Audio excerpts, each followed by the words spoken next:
And we are live. Welcome back to Takes by Fans. We got a great show for you today. As always, we are live every single day at noon Eastern. If you want to watch live, head over to twitch.tv/Takes by Fans. If you want to watch but not live, head over to our YouTube channel, Takes by Fans. We post all of our shows and clips of the show there on a daily basis. And if you just want to listen, we are on podcasting apps, Spotify, Apple Podcasts, Google Podcasts, iHeartRadio. So however you want to watch or listen, we've got you covered multiple ways. Alrighty, today's a big old Monday. We just had our full day of Sunday football and some great matchups, folks. The Rams, unfortunately, losing to the Cardinals, our number 1 seed, going against our number 2 seed. And man, what just a great game overall. We'll break that game down. Obviously, we're breaking down every single game today to get a nice baseline understanding of what happened so we can progress throughout the week, talking about this week and looking forward to next week. But we all got to get on the same page of what happened in that full day of football that culminated, whatever that word is, culminated. Why can I not say that word? Culminated. Is that it?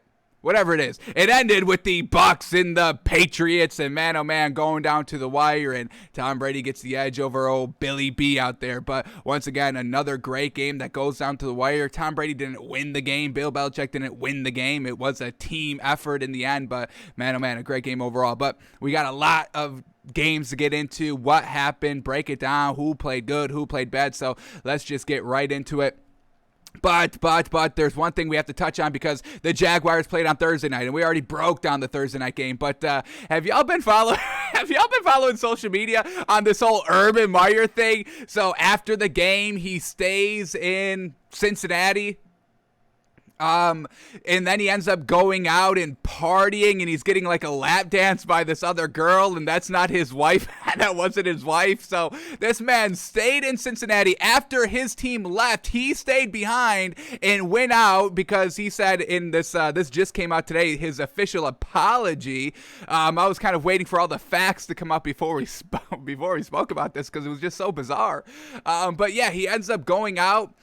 He says like some friends in the area kind of convinced him to kind of stay and come out. So they had dinner, but then, people recognized him from like the bar across the street. So he was like, yeah, all right, I'll come over and take some pictures with y'all. And then it just got crazy. And look at Urban Meyer during this press conference. The man can't even look at the people, can't even look at the camera. His head's down. He's so apologetic. Oh, I tell the team all the time, don't get caught in this situation. And here I am getting caught in this situation. He ended up even saying in this kind of apology, he was like, yeah, Trevor Lawrence came up to me and said he was going to go to a kind of not a bachelor party, bachelor party out in Vegas, and Urban was like, hey, I know how those things can get, just be careful of who you surround yourself with. And then this man's out on the town after they just lost the game, and the man is getting lap dances by strange women, even though he's married. So, man, the NFL is literally eating Urban Meyer alive out here, folks. I'm sure he was kind of coming into the NFL after, what he's done in the college system, wins and, one of, the best coaches in college and all that. And this man really thought this was going to be a cakewalk in the NFL, but he didn't know the rules in the off-season training program. He lost his OTAs for next season because he didn't understand the rules. He brought in Tim Tebow and thought that was going to be a good idea. Brought the media circus in. Maybe lost the locker room a little bit.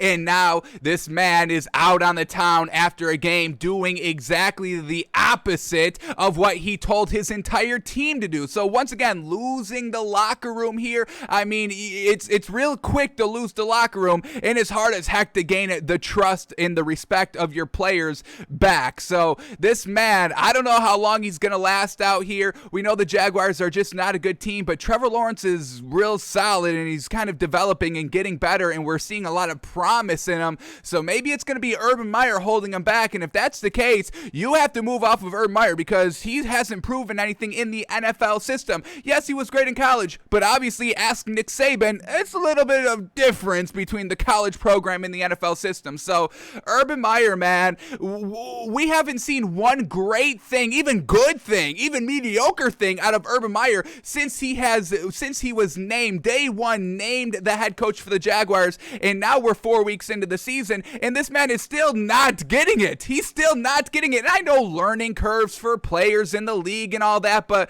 this is a grown man. I mean, that's kind of why rookie players have a little bit of a learning curve because they're still, 21, 22, 23 years old coming into this league, facing against grown men. This man is a grown man. He's married, and he's out getting lap dances after a loss. After a win, maybe, okay, yeah, let's get a couple of lap dances up in here, but you lost. You can't be getting lap dances on a loss. Come on. So he overstays his welcome there on the road and gets caught, and then has to, apologize to everybody. He even said, yeah, I apologize to my wife and my family, but just look at this dude. Look at this dude at the press conference. Literally does not look up the entire time. This man is down bad out here, folks. Was caught in 4K. Did anybody screenshot the picture? I forgot to bring the picture up here for the show, but did anybody reply to this video with it? Damn, I'm sure y'all have seen it. If not, you can check Twitter. I'm sure it's all over the place. But yeah, I mean, just getting a lap dance. So I don't know. We've never been sold on Urban Meyer, and this is another reason why we are 100% off of the Jaguars. Trevor Lawrence is the only one kind of keeping us engaged of maybe potentially buying this Jaguars team, talking them up, potentially betting them. It's all kind of Trevor Lawrence, but Urban Meyer seems to be holding this man back, holding this team back. So we'll see what happens. All right, hang on. I might be able to find the picture quickly here. Here it is. Getting I needed a lap dance by just some random woman. Took a photo with them and everything. So here it is. Here's the video. This man out. There's lights, there's music, there's drinks. A little bit of a club out here.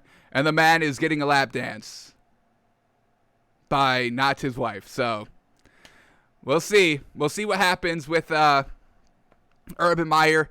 Obviously, he's not going to, I don't think he'll get fired over this or anything like that, but still, they're not going to win any games. Urban Meyer doesn't know what he's doing. He's not leading by example, and we preach leadership all the time on the show. We're seeing great leadership from Dak and DeMarcus Lawrence and Zeke through Hard Knocks and all that. And we just saw Patrick Mahomes' leadership on the sideline last week. We love leadership, and we point out leadership all the time. This is not leadership. This is not leadership, folks. This is something wild. I don't even know. This man thinks he's better than what he is. He's got no wins in the NFL system, so I don't know what this man is kind of thinking he can do out here.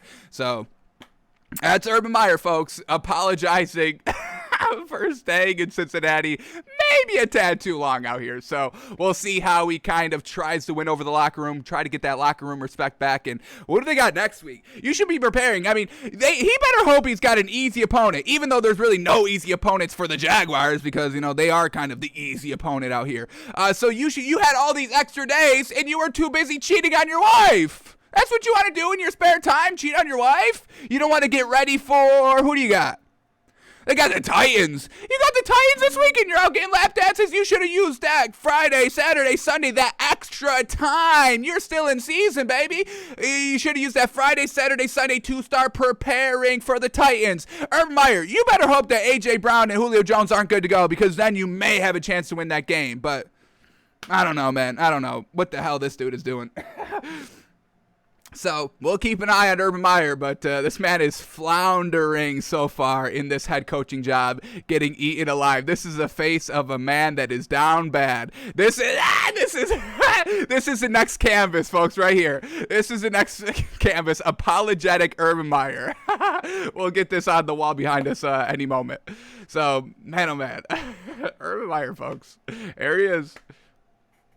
All right, let's start breaking down all the games from last night, and nobody was kind of out on the town after all these games. So no more kind of coaches getting lap dances that I don't think we'll have to talk about.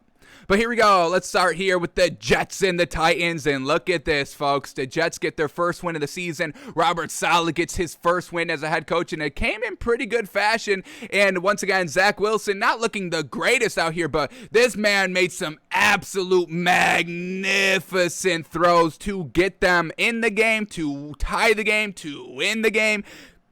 When it came crunch time, the man stepped up a little bit. But for overall the course of the game, still needs to kind of work it out. But hey, he got that kind of elephant out of the way. Elephant in the room away by getting their first win. So we can definitely build upon this. But let's start talking. We can start talking about the Jets since they won the game. So let's start with them first. And if you've kind of been, watching Takes by Fans here, every single Jets game, they don't put Zach Wilson's stat line on their website. We don't understand why. We don't know if this is just, a little mistake, but it's every single week, folks. And he's the only quarterback that doesn't have his stats shown again. We kind of said, hey, maybe a little bit of a conspiracy theory here that the NFL is trying not to kind of showcase his bad stats, so they just kind of leave him off. But and just overall, his highlights were good, but his overall, I don't believe his stat line was that great. But let's get into his stats. I got to go to the Score Mobile here, bring up his stats, because like we said, they just don't do the Jets passing numbers, and this is the fourth straight game. We don't understand why. Zach Wilson is the only quarterback that they do that with. But here we go. He goes 21 of 34 for 297 yards, which is good. 2 touchdowns, which is good. He did throw the interception. Let's quickly see where this interception came in the second quarter, and the Titans only got a field goal off of it. And that's kind of why the Titans got out to a slow start in this game. They had to settle for field goal. And then the Jets finally got into the game here, kind of mid-second quarter. Zach Wilson goes down, and they're able to score a touchdown. And then they're right back in the game, even though, the Titans scored 3 times. They were all field goals. So now it's only 9-7, and that allowed the Jets to really stay in this game and take advantage in the second half to really kind of just take over, tie the game, and win the game in overtime. But let's get its completion percentage up here. We like dealing with the actual number. So 21 of 34. We've got officially 61% completion percentage. That is still not really the mark we need to see. We really need to see like 64, 65% completion percentage out here. So Zach Wilson, yes, he made some flashy throws, and we're going to watch him. We'll watch him in a second. Just overall play from the first snap to the last snap, he definitely needs to clean it up. And once again, he's still a rookie. He's only 4 games in. He just got the first win monkey off of his back. So we'll definitely see what he can do next week, but we do need to see more growth. This is not like, all right, they got the first win. He had some big throws. All right, we're off and rolling. We're off and kind of truly buying Zach Wilson. We're not there quite yet, but we can definitely see him potentially getting there by the time this season is over. Hopefully, a little bit earlier, maybe a middle of the season, but we still can buy. We're still seeing some glimpses of goodness. I don't want to say greatness just quite yet, but we are still seeing some nice glimpses, nice leadership, staying cool, calm, collected out here. So let's skip to kind of the second half here. The Jets are down 9-7 at halftime. Winnable game right there. Nobody scoring right at halftime, and then the Jets get the field goal to have them take that 1-point lead. The Titans go right back down and score a touchdown. And what does Zach Wilson do now that they're down 17-10? Right back on a drive to go down and score a touchdown to tie up the game. That's fantastic to kind of go tit for tat there. Zach Wilson kind of stepping up, going toe-to-toe with Ryan Tannehill. Not a bad first set for him. And then the Titans go 3 and out on their following drive, and then Zach Wilson, once again, staying cool, calm, collected. They're able to throw a bomb down to Corey Davis, and we can watch this throw. Here we go. Let's watch this bomb to Corey Davis, and we love Corey Davis. We tell him to utilize Corey Davis all the time. And we obviously know he's their number 1 wide receiver, but watch this man just rolling out of the pocket, directing traffic. And then, yeah, we got to give credit to Zach Wilson for the throw, but can we give credit to Corey Davis for this amazing catch right here? I mean, don't get it twisted. Corey Davis is an A1 tier 1 wide receiver in this league, folks. And if Zach Wilson can start being, a lot better here, more consistent, this Jets team offensively can be real solid. I mean, double covered. Zach Wilson puts it right on the money. I mean, he throws this from his own 40-yard line, gets it all the way down to the goal line, folks. That's 60 yards. That's an absolute cannon by Zach Wilson, and that's why we have some buyability into Zach Wilson, because we see this, and if you can do this, you can teach him to do anything else here. The 10-yard, the 10-yard comebacks, the dink and dunks, whatever it is. If you could throw 60 yards in double coverage and put it absolutely on the money, you can definitely get bought in this league, and that's probably why this man got drafted second overall. Great catch by Corey Davis as well, and they go out in front. Big time play here by Zach Wilson. Yes, sir, the fired up, the energy, the team is loving it. So once again, people respect this man on the field. They like playing for him. Everybody's hyped up. They just took the lead. They're at home. Big play, bingo, bango, and everybody's kind of getting juiced up about it. So that's a great look there for Zach Wilson. So they end up taking the 24-17 lead, and then the Titans go down and make it a game. They ended up tying it right kind of at the very last second. They go into overtime, and then the Jets, they get into field goal range, and the Titans can't, and the Jets win the game because of that. So like we said, Zach Wilson steps up in some big spots in overtime, able to drive down the field. They didn't score a touchdown, but they were still able to drive and put the pressure on the Titans, and that's all that it took to win the game. So that's great by the Jets. Alrighty, another reason why that Zach Wilson had success and why we were waiting for this man to come back, Jamison Crowder ended up playing their number 2 wide receiver, and this is what happens when you have your full complement of wide receivers to play with. Zach Wilson kind of has his best game of the season, and they get the win. So he had his number 1, number 2, and number 3 wide receiver all playing in this game, and they all showed out. We just showed you the Corey Davis. That was the touchdown catch. We had Jamison Crowder, who had another touchdown catch, and this touchdown came to tie up the game in the fourth quarter, 17-17. And Jamison Crowder had a big old catch here in overtime. And what was it? I believe 3rd and 3. And then he had like a 11-yard catch.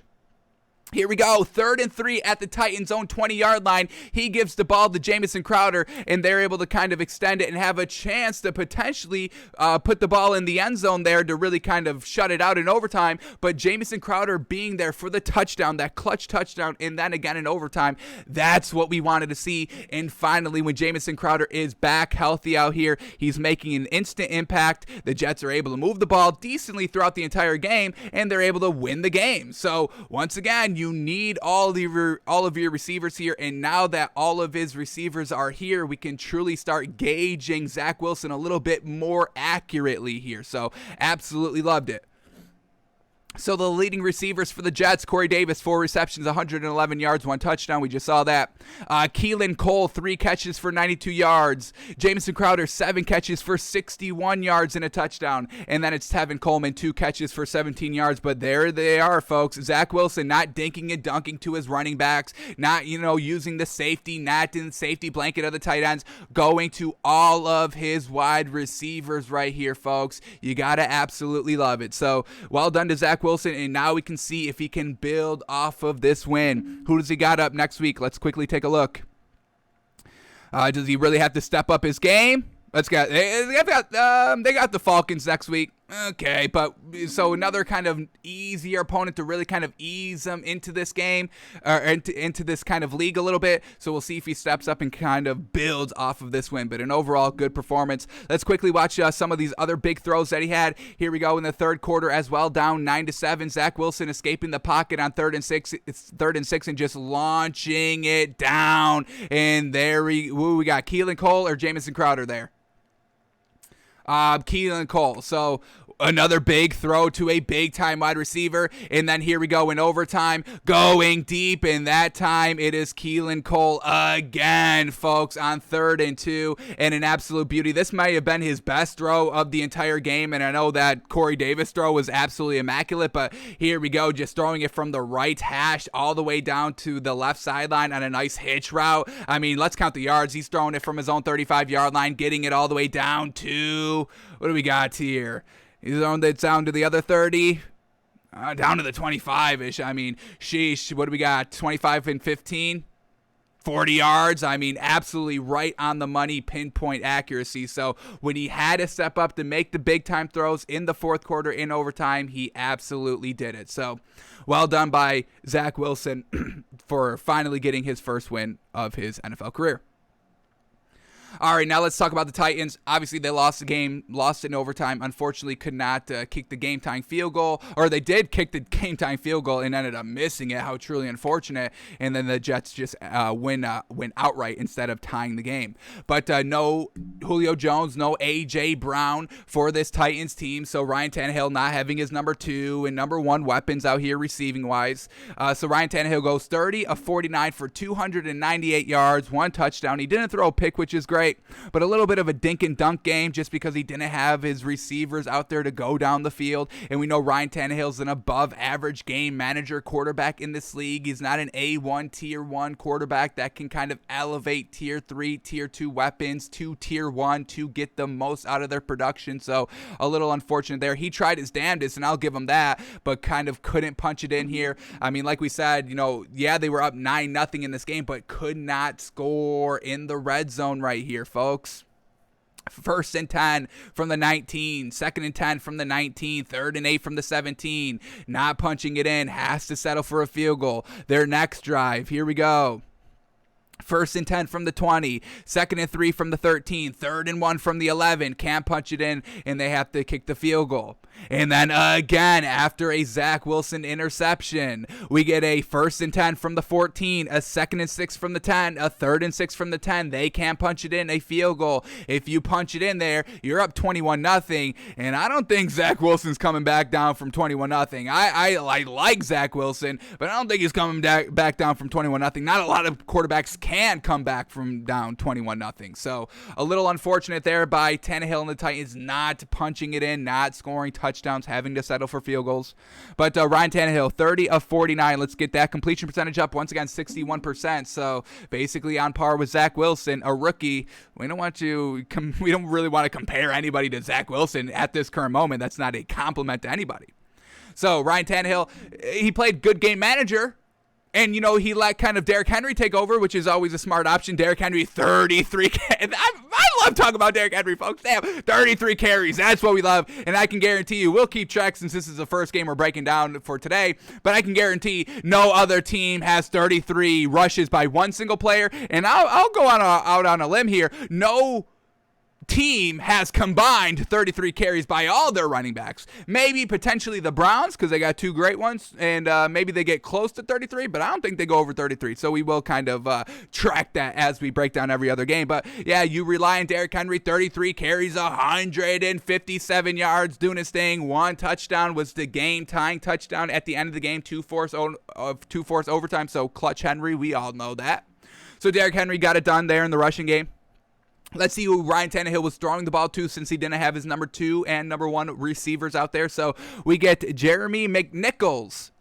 8 catches for 74 yards. We had Chester Rogers, 5 catches for 63 yards. Josh Reynolds, 6 carries for 59 yards. Nick Westbrook-Akeen, 3 carries for 29 yards. And then their tight end, Anthony Fursker, 3 catches for 23 yards. Derrick Henry also had 2 catches for 20 yards. But did y'all recognize any of the names that we just read off besides Derrick Henry and Fursker? No? Okay, then. So, unfortunate loss here by the Titans. So, no need to panic.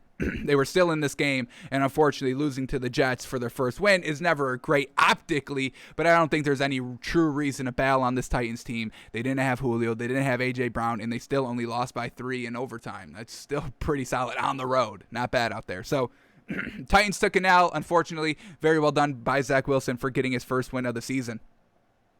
And then Robert Saleh with some praise for Zach Wilson after the game, saying, quote, "He was aggressive when he needed to be. Believe it or not, he was boring when he needed to be." And yeah, he was absolutely boring in that kind of first half when they really weren't doing anything. And that's exactly what Robert Saleh just said. He was aggressive when he needed to be. When that deep shot was there, he took it. And we talk about it all the time, extending the field vertically. I can think about Teddy Bridgewater not doing that yesterday. Unfortunately, got kind of knocked out mid-game, unfortunately, but still, he still was not airing it out. And when it came second half, when their backs were against the wall a little bit, they were down in the game, Zach Wilson was airing it out, letting it loose, and playing kind of freely, and that's exactly when he was at his best. So hopefully Zach Wilson learned a lot from this game. Hopefully they can build upon that, and we'll see if this is for real with Zach Wilson. If he's trying to kind of compete for Rookie of the Year, we'll see.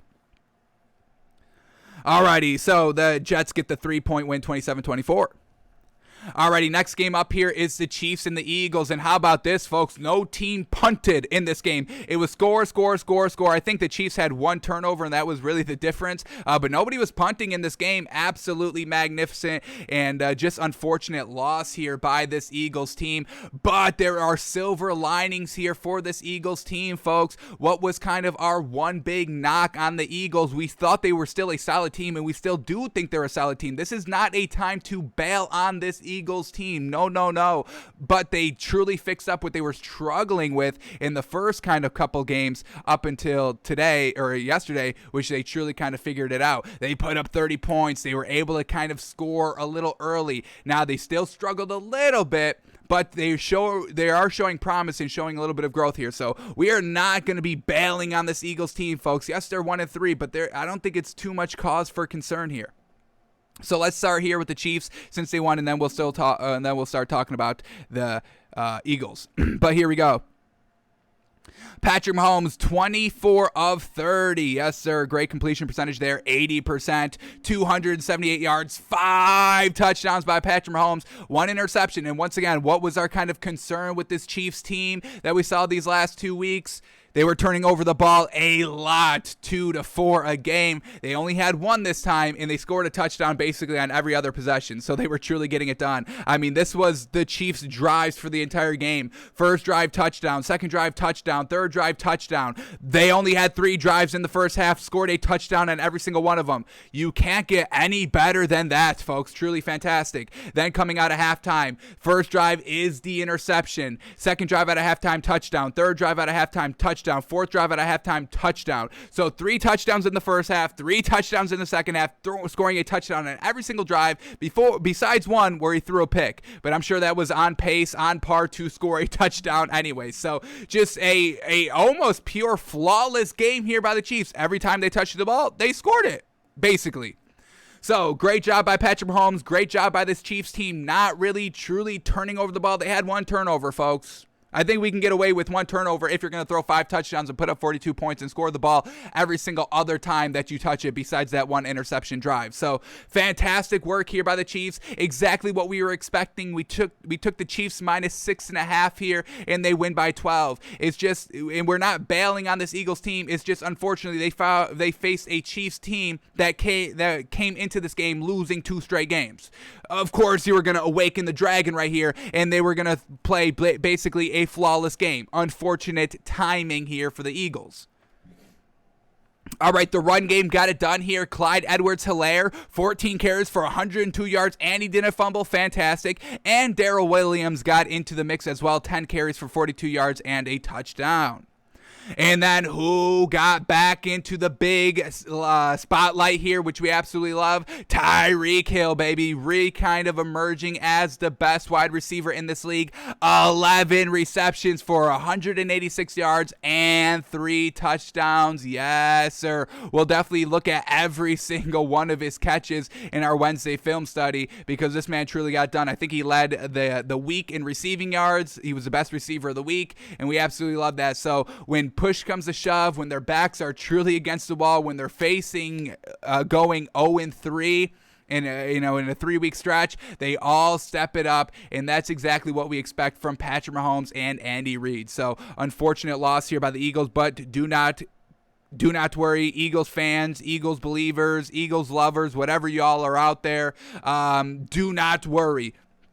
The only reason why the Eagles kind of stalled in this game was that they just couldn't put in the touchdowns. They had to settle for field goals, exactly what the Titans really did. So here we go. When the Chiefs are going touchdown, touchdown, touchdown every drive, you have to keep up pace. And they were scoring very well. They just weren't always getting 7. They had to settle for 3 a couple of times. So the first drive, it stalls. They had to settle for a field goal. Second drive, they score a touchdown. But then the third drive, another field goal. And then the first drive out of halftime for the Eagles, another field goal, and then in the fourth quarter and the third quarter they score a touchdown and a touchdown. But at that point, it's just a little bit too little too late. You cashed in 3 field goals while the Chiefs were getting 7, 14, 21. You got 3, 6, 9. So that's basically the difference right here. That was the only difference here between the Chiefs and the Eagles. Chiefs scored touchdowns in every single possession. Eagles scored a field goal on the majority of their possessions. So this is a great sign. The Eagles were finding ways to kind of put up touchdowns, score the ball decently early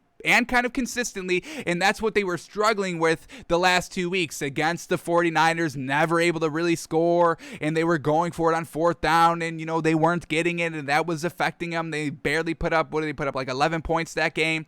And then against the Cowboys last week, it was just, not getting it done, throwing the interception in the red zone, not converting for touchdowns, not scoring in the red zone, and finally they were able to score. They put up 30 points. They were moving the ball, which is everything that you need to build upon.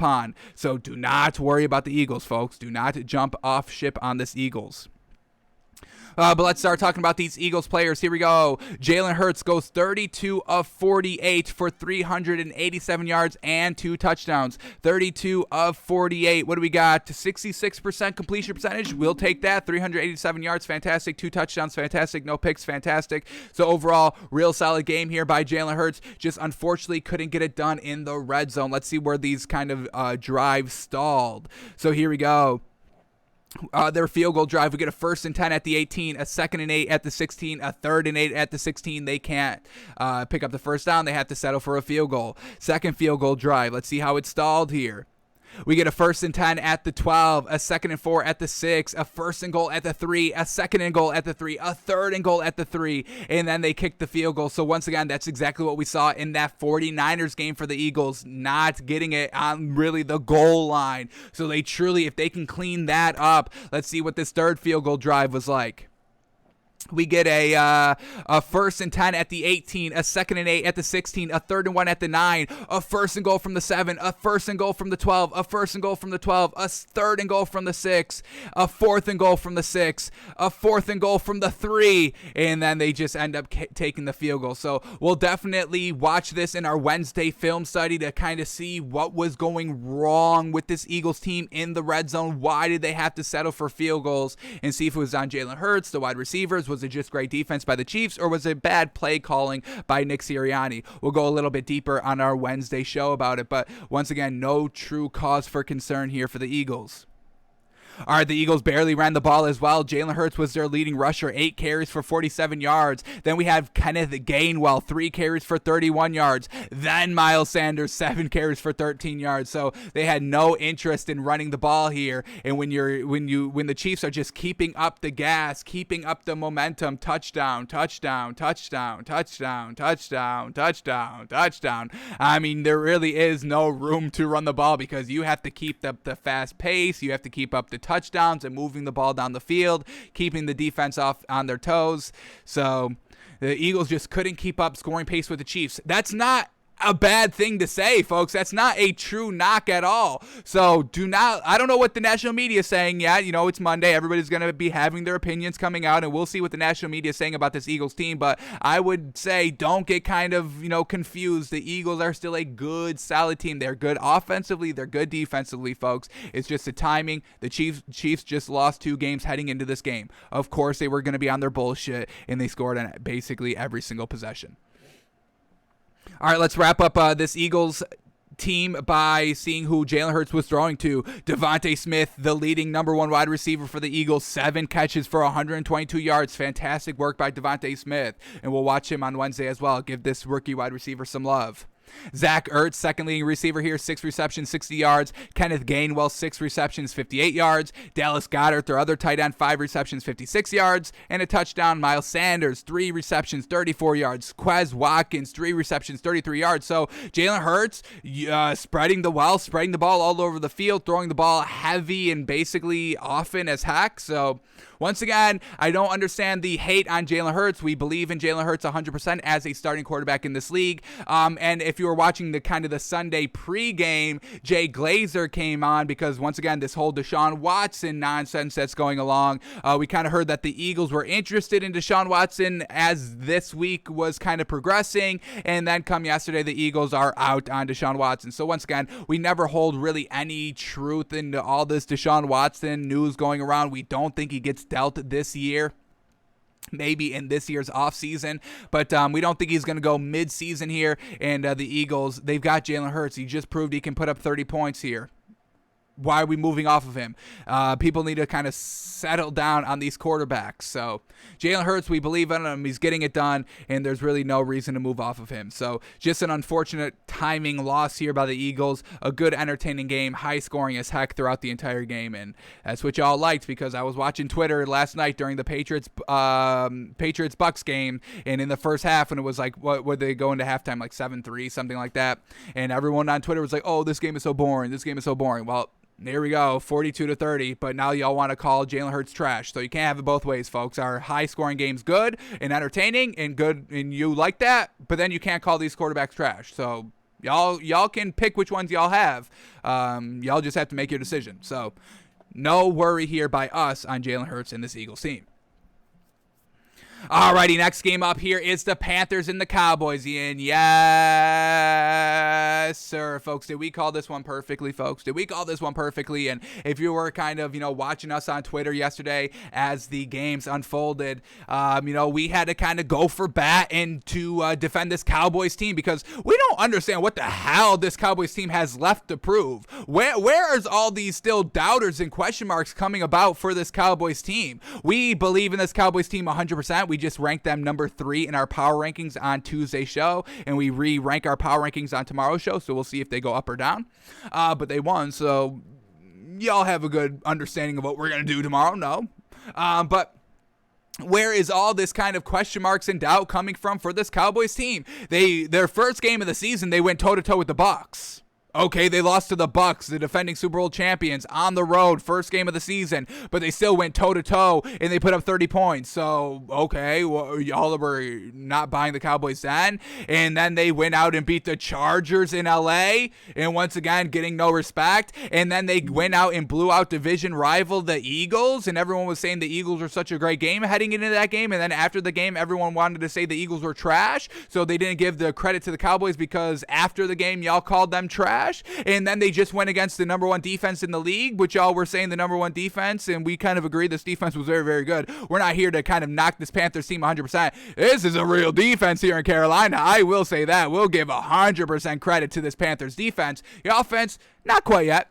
But then this Cowboys team put up 36 points on this Panthers defense, and, we'll see what develops throughout this, today and tomorrow and what everybody's saying here, but can we start giving some damn credit to this Cowboys team? We have been for the last 2 weeks. Ever since we saw that first game, this is the real deal, and here we are 3 weeks later. This team is still the real deal, folks, so jump on this Cowboys bandwagon as soon as y'all can because this is a legitimate team. So let's get right into it. This Cowboys team, they end up winning 36-28. Now, this was close in the first half. Sam Darnold was kind of doing his thing, but this is exactly what we know of the Panthers. Folks, this is why we break down every single player, every single game, because that's not what the mainstream media does. They do, whichever teams are making the most money because of views, which are the high kind of clickable teams. Oh, the Cowboys, the Bucs, because of the quarterbacks and the names and all that. But, what gets lost in the shuffle is how these teams are winning and who's winning and how they're looking throughout the entire game. Not just, I'm sure y'all will just see Zach Wilson's great highlights this entire week, but his game overall was not the best. We just saw 61% completion percentage. Not great at all. So this is what we do here, folks, and obviously it works because we're right way more times than we are wrong here, folks. So this is what we do. There is a reason for everything we do, folks. So this is exactly what we know the Panthers team is, folks. They never close the door, and that's what we were seeing against the lackluster opponents. This is why we weren't buying the Panthers 100% coming into this Cowboys team, because the Panthers were not closing the door and leaving the opportunity for their lackluster opponents. Folks, we all know who the Panthers have beaten: the Jets, the Texans. Is this anything great, folks? Of course not. So they weren't closing the door. They weren't having a great first quarter, second quarter, third quarter, fourth quarter, stringing along an entire great 60 minutes of football together. No, they were having some good spurts in the first quarter, stalling in the second quarter, stalling in the third quarter until like a turnover, and then kind of closing it out late, mid third quarter, mid late fourth quarter. But we see what they did here. They went toe-to-toe with the Cowboys the entire first half. Cowboys score a touchdown, Panthers score a touchdown. Cowboys score another touchdown, Panthers score another touchdown. It went touchdown, touchdown, touchdown, touchdown to make it a 14-13 game. Cowboys miss the extra point. And then it goes into halftime, 14-13. But what happens? A missed field goal by the Panthers. Cowboys go down and score a touchdown. They go 3 and out. Cowboys go down and score another touchdown. Pressure is getting on this Panthers team, and that's what we wanted to see. How would this Panthers team respond to pressure? And we just saw Sam Darnold throw an interception, and then the Cowboys go down and score a touchdown, making it 33-14 at this point. And then Sam Darnold throws another interception, and the Cowboys settle for a field goal and make it 36-14. Game is over at that point, folks. 100%. This game is over at 36-14. And then Sam Darnold in garbage time when there's no chance to win. He throws 2 touchdowns and kind of, once again in the box score looks pretty decent. But that's not how this game went, folks. I'll give credit to this Panthers defense, and I'll give Sam Darnold a little credit for putting together these scoring drives in the first half to keep up pace with the Cowboys. But at the end of the day, that's exactly what good defenses do. They hold you. They don't let you kind of get in front in this game. And then when the time was on the line, they forced the turnovers, they forced the interceptions, they closed it out in the second half, and that's exactly what this Cowboys team did defensively. So huge credit here to the Cowboys defense, fantastic. I'll give credit to this Panthers defense. They were truly hurting this Cowboys team in the first half. This Cowboys team, they didn't get out to a big start. I thought this was going to be kind of a big kind of shutout game from start to finish, but this first half, 14-13, Cowboys down going into halftime. So I will give credit to this Panthers defense. It is very, very solid. I will call it a top 3 defense. I'll do a little bit better than a top 5. I'll call it top 3 defense in this league. I don't think I'll have any problem saying that. But offensively, having no Christian McCaffrey, no safety blanket, obviously that hurts the Panthers because in high pressure situations, Sam Darnold has to kind of press the ball down the field a little bit more. He doesn't have his dink-and-dunk champion Christian McCaffrey in the backfield, and that's not a knock to Christian McCaffrey. He's great. That's a knock to Sammy D in the backfield, folks. So, Panthers first time facing a real team on the road. They can't string together a full 60 minutes of football together exactly like they haven't been doing against the even lackluster opponents this season. So, we're not 100% sold on this Panthers team offensively. Defensively, it's legit. So let's talk about this Cowboys team. They got it done. Dak Prescott, not the best game of his career, but it didn't need to be. The running attack, and that's why we like this Cowboys team so much. Yes, we like Dak, but this is a balanced team. They rushed the ball 30 times, competing and trying to compare with that Derrick Henry 33 rushes single-handedly by him. So running back by committee here for the Cowboys and splitting, kind of 50-50 pass runs. That's exactly what we're talking about, folks, and that's something that we have been tracking this season since we've been seeing quarterbacks throw the ball 50, 59 times, through these every single game for the first 3 games. It's like it's not resulting into wins, and it's proving that you can still win in this league with nice balanced attack, rushing and passing the ball here because the Cowboys did it. But let's start talking about some of these stats here. Dak Prescott goes 14 of 22, 63% completion percentage, not what we love, but still serviceable. Got it done. He threw 188 yards and 4 touchdowns, taking what that great defense was giving him and not turning over the ball. That's exactly what the difference was, folks. Really, those 2 interceptions by Sam Darnold, not great, and that was kind of the difference. The running game for the Cowboys, once again, are y'all going to apologize to Ezekiel Elliott because Tony Pollard had 1 game week 2 and y'all just threw Ezekiel Elliott in the trash can? But Ezekiel Elliott, leading rusher here for the Cowboys, 20 carries, 143 yards, 1 touchdown. He averaged 7.2 yards a carry, folks, on 20 carries. That is absolutely magnificent. And then Tony Pollard, fantastic as well. 10 carries for 67 yards. So running back by committee, truly up there with this Cowboys team, and you got to love it.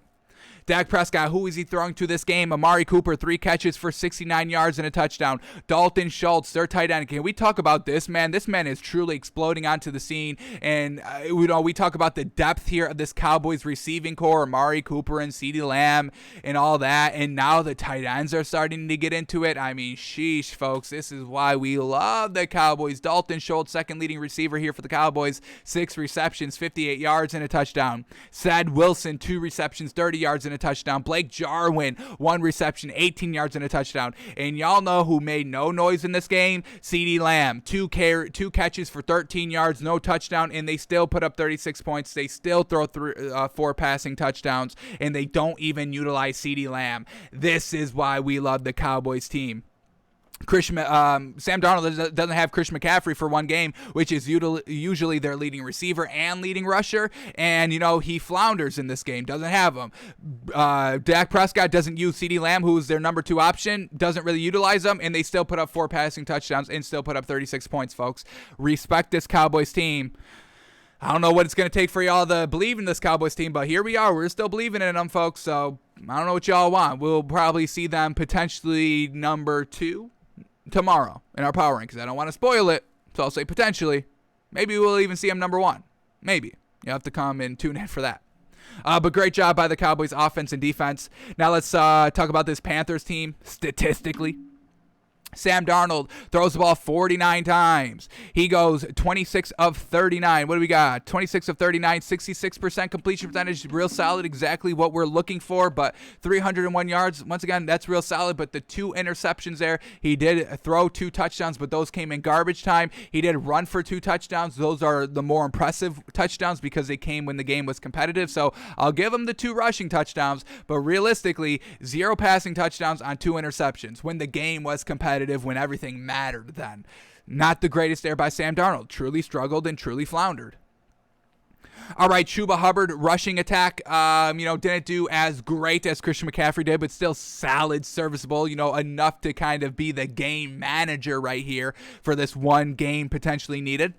Chuba Hubbard, 13 carries for 57 yards. Sam Darnold took off 6 times for 35 yards and 2 touchdowns. So great job. Sam Darnold can run in the red zone because nobody's expecting him to run in the red zone. So that's where his 2 rushing touchdowns came from. Congrats, Sam Darnold. All right, who was he passing to? DJ Moore, 8 receptions for 113 yards, 2 touchdowns. Brandon Zylstra, 2 receptions for 63 yards. Rodney Smith, 5 receptions for 48 yards. Robbie Anderson, 5 receptions for 46 yards. So spreading the wealth there, utilizing his kind of number 2 receivers right there. Just unfortunately not enough to get the win and not really enough to stay truly competitive for the full 60 minutes of football. So Cowboys get the big win here, 36-28. Very well done to them. But before we close off of this, we have to respect our man, who we now say, we said this going into this week, that this man was the best cornerback in the league, folks. Yes, better than Jalen Ramsey. And we got to give credit to Trayvon Diggs, rookie cornerback here. Not rookie cornerback, I believe third year. Cornerback here for the Dallas Cowboys, getting it done and picking off Sam Darnold twice, folks. He picked him off twice. So let's watch these interceptions. Let's see if they're on Sam Darnold or if they're just Trayvon Diggs being absolutely fantastic out here. So here we go. First interception comes in the third quarter when they're down 26-14 on 3rd and 5. Sam Darnold steps up, and this is an easy pick for Trayvon Diggs right to him. And it's a really bad throw here by Sam Darnold. Once again, why we don't have 100% confidence in Sam Darnold, because we have not seen him put together a full, complete game this season. And like we've been saying, lackluster opponents for his first 3 teams. And when he had to face a real team, a real defense, he couldn't go toe for toe, tit for tat with them. So we're not sold on Sam Darnold. Y'all could be sold on Sam Darnold. I've got no problem with y'all being sold on Sam Darnold. That's fine. But we are not over here yet. So let's watch this throw. We're going to get a better angle here on the replay from the back angle. Watch where Sam Darnold's going to throw this ball. We're going to get crossing routes kind of over the middle of the field, and Sam Darnold either is throwing to the wrong person here, so it's inaccurate. If he's trying to hit, I think this is Robbie Anderson right here, but if he's throwing to him, it's way behind, and if he's trying to hit this other crossing wide receiver, it's about 15 yards too short. So either way, whoever he's going to, it's a bad ball regardless. So that's 100% on Sammy D. Truly unfortunate. But let's get up to this second interception here by Trayvon Diggs and see if this is on Sammy D as well. So here we go. Second interception came on the following drive. Now they're down 33-14. You score a touchdown here, you maybe make it competitive going into the fourth quarter, but let's see what he does here. Here we go, 3rd and 3, another crucial third down that he doesn't have his safety blanket, Christian McCaffrey, so he has to push it down the field a little bit more like he did on the first interception. And what happened? Interception, bad pass. Here we go, 3rd and 3. Let's see Trayvon Diggs pick this off. Here we go, Sam Darnold trying to hit the comeback route, and that's just Trayvon Diggs being absolutely fantastic. So trying to hit more on the comeback route, and Trayvon Diggs, man, this is why we say watch this. Let's just watch the replay right here. He's watching Sam Darnold. Now he's watching him, and then as soon as he sees more come back and break the route off, he goes and plays it 100%. He jumps the route, he plays it, and he gets the interception. Ball Hawks. How many times do we have to say it with this Cowboys team? Ball Hawks everywhere, and they showed out in the third quarter when they needed to. They put all the pressure on Sam Darnold, and he floundered. So no Christian McCaffrey on the third downs. Interceptions. Coincidence or correlation? I'm calling correlation on that one. So Panthers get the loss 36-28, but realistically this game ended at 36-14, and that's what we are going to consider the final score. 36-14. Cowboys blow out the Panthers. If you stuck with us on kind of our pregame, we didn't do a pregame show yesterday. We were just on Twitter on pregame. If you were kind of, with us, we called this Cowboys bet the best bet of the week, folks. Cowboys minus 4.5. We've got it right here. We said this officially at 12:38 yesterday, folks.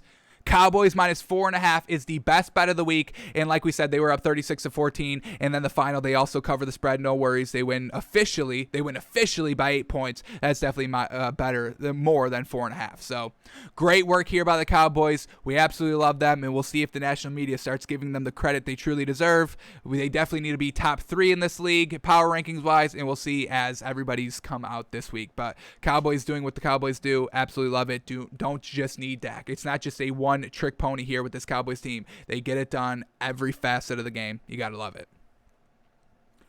Alrighty, next game up here is the Giants and the Saints, and hey, our mojo worked, folks. Our mojo worked. Giants get the first win of the season. They win 27-21. The offense, it wasn't great for the entire game, but they showed some good spurts of truly what this offense can be, and that's why it's so frustrating, because we know what their talent can do on paper. They're just not doing it. But we got some nice glimpses here, and they have a nice walk-off touchdown by Saquon Barkley in overtime. And who is to thank for all this great success for the Giants? Us. Takes my fans out here. We switched Saquon Barkley's canvas with the Aaron Turtle Rodgers canvas. So this man was in main view the entire show because we kind of blocked this one over here to our right. We block it for basically the entire show. You can't see it, but so we were like, are we cursing the Giants by kind of blocking Saquon Barkley? So we move his canvas to the middle. He's in full view for the entire show. And now they jumpstart the offense. Correlation or coincidence, folks? We're going to call correlation on that one. So well done by the Giants and well done by Saquon Barkley for finally getting on track here. And we'll see if they can keep it up. We don't think so. We hope so, because this Giants offense has the ability to be at least a top 10 offense in this league. No doubt, no question. They got the quarterback. They had the line. They had the running game. They had the receivers, they had the weapons. Play calling is still now in jeopardy, now in question, but overall, they got the win, so let's celebrate them here and not knock them this week. So Let's start talking about this Giants team. Daniel Jones goes 28 of 40. Let's get those numbers up here. 28 of 40. What do we got? We got 70% completion percentage. I'll take that all day. 402 yards on 28 completions. This man was airing it out, and that's what we know. We know Daniel Jones can be real gosh dang great as a quarterback. We could really see him being exactly what Josh Allen is like, folks. That's really his comp. It's Josh Allen. We just haven't seen it yet, but that's truly what he can do, and maybe even a little bit better of a dual threat than Josh Allen. And we know Josh Allen's got some solid legs. Not official dual threat quarterback category for Josh Allen, but we think Daniel Jones could potentially be up there. So, Daniel Jones, 28 of 40, 70% completion percentage, 402 yards, 2 touchdowns, 1 interception. Let's see where this interception came from and what the Saints did with it. Interception here came at the end. It was a little bit of a Hail Mary play here at the end of the first half. So no knock there on Josh Allen for the interception. You're going for a Hail Mary interception. It means nothing. So kind of a clean game here by this Giants team turnover-wise. So very well done. Saquon Barkley, 13 carries for 52 yards and a touchdown. The walk-off touchdown there. You got to love it. Daniel Jones ran the ball 4 times for 27 yards as well. And then let's see who he was throwing to here. Daniel Jones, Kenny Golladay, finally, these receivers coming into their own here. 6 receptions for 116 yards for Kenny Golladay. Then we get Kadarius Toney, who we just read the article by Joe Judge, the head coach here for the Giants. He was like, can we get Kadarius Toney more involved in this offense, please? And obviously Jason Garrett either listened or was commanded and demanded to do it, but either way, we get Kadarius Toney, second leading receiver here for the Giants, 6 receptions, 78 yards, so hopefully we can build upon this. This man's got some nice speed. We'll probably watch all of his plays to truly get a nice gauge and potential what he is doing here offensively and what he can do, so we'll probably watch him in our Wednesday film study. John Ross, ooh, yes, love getting him back in the action as well. This is what we're talking about, folks. Deep, deep, deep. John Ross is like their 4th, 5th option out here. John Ross, 3 receptions, 77 yards and a touchdown. Saquon Barkley even getting into the catching game, and he had 5 catches for 74 yards and a touchdown. Oh, scoring the touchdown on the ground, in the air. True dual threat running back out here, Saquon Barkley. Yes, sir. And then we get Evan Ingram, 5 catches for 27 yards, and Kyle Rudolph, 2 catches for 24 yards. So running backs, tight ends, receivers, all getting into the mix here for this Giants team. Now, it wasn't all great here by the Giants. They only put up 7 points in the first half, and then they scored a field goal. So they were down 21-10 going into the fourth quarter, and then it finally took them, how long into this? 7 minutes left in the fourth quarter is when they truly started to get going and put up the final 11 points that they needed. So we're not 100% sold on this Giants team just quite yet because they're still not scoring early. They're not scoring often and consistently. They're still waiting till the end of the game. So we're not 100% sold on this Giants team, but they got the win. They got the monkey off of their back. Hopefully they can continue to grow and build off of this like we were talking about with the Jets, but until they do it, we won't fully buy into this Giants team, but it's a nice glimpse of what they can potentially be. And then in overtime, they get the ball first. I'm sure y'all have seen the coin toss video where the Giants, they end up winning the toss, and the man that called the coin toss goes absolutely wild, which is, hey, that's exactly how it should be. Yes, sir, we're getting the ball, and we can end the game. We get the chance to end the game because that's always the big kind of discussion after every overtime game. Both teams should be able to possess the ball. Why does a coin flip get to decide the winner of the game? We hear that every single time an overtime game happens. Whether that happens or not in overtime, whether both teams can possess the ball or not, we still hear it. So well done by the Giants to take that advantage. They got the ball first. They took care of business. 9 plays, 80 yards, 5 minutes in overtime to go down and score. And then it's Saquon Barkley with the touchdown, with the walk-off touchdown. So Saquon Barkley truly coming into his own here, and now we don't want to see any steps back by this Giants offense, and Saquon Barkley only can go forward from here, and we hope they do it. But what a win here by the Giants, and truly kind of not going exactly how we had it. We had the Saints -7. We thought this was going to be a blowout by the Saints, but once again, another lackluster performance here by Jameis Winston in this Saints offense, not being good the entire game, catching some nice big plays, and taking advantage, but overall not really putting anything decently together. Once again, they only put up 7 points in the first half, nothing great, and then their second touchdown of the game, their first touchdown of the second half. It was a 58-yard big bomb to Marquez Callaway, which is great. Jameis Winston to Marquez Callaway. I'm loving that developing, but it's not doing it the entire game, and we've seen this by the Saints the entire season. Jameis Winston finally throwing for 200 yards, finally, and it was only 226. It wasn't like 270 or even 300 even. Who do we just saw? Not Josh Allen. Daniel Jones throws 400 yards. Jameis Winston, 226 at home. First game back here in 2 years for home fans, and still not electric. So what is it going to take for Jameis Winston to finally do what he was doing with the Bucs and letting it fly, cleaning up the turnovers, but letting it fly? He's not getting back there. And you can't go to and you can't switch to Taysom Hill as the quarterback because this man doesn't have the deep ball. This man shorted a deep ball as heck for an interception, folks. It was so funny because Jameis Winston comes out at halftime, throws that big bomb that results into a touchdown, so they go up 14-7. And then the very next drive, they have Taysom Hill, and they try to have Taysom Hill hit the deep ball, and he just shorts it as heck, and it is an interception. So you can't even go to Taysom Hill. I won't even buy Taysom Hill. I like him as kind of an intermediate passer, but you still need to be able to stretch the field vertically, and that's what Jameis Winston can do. He's got the big, strong arm. We've seen it time and time again. But the consistency and just able to move the ball consistently and accurately and confidently, he can't do that, at least not in the same system. So we'll see what happens when Michael Thomas comes back, if that affects it at all. But you still have Marquez Callaway that, time and time again has proven, hey, I can get separation downfield and I can catch those deep ball passes. And they're still not kind of doing that multiple times a game or figuring how to kind of disguise it so they can go to that multiple times a game.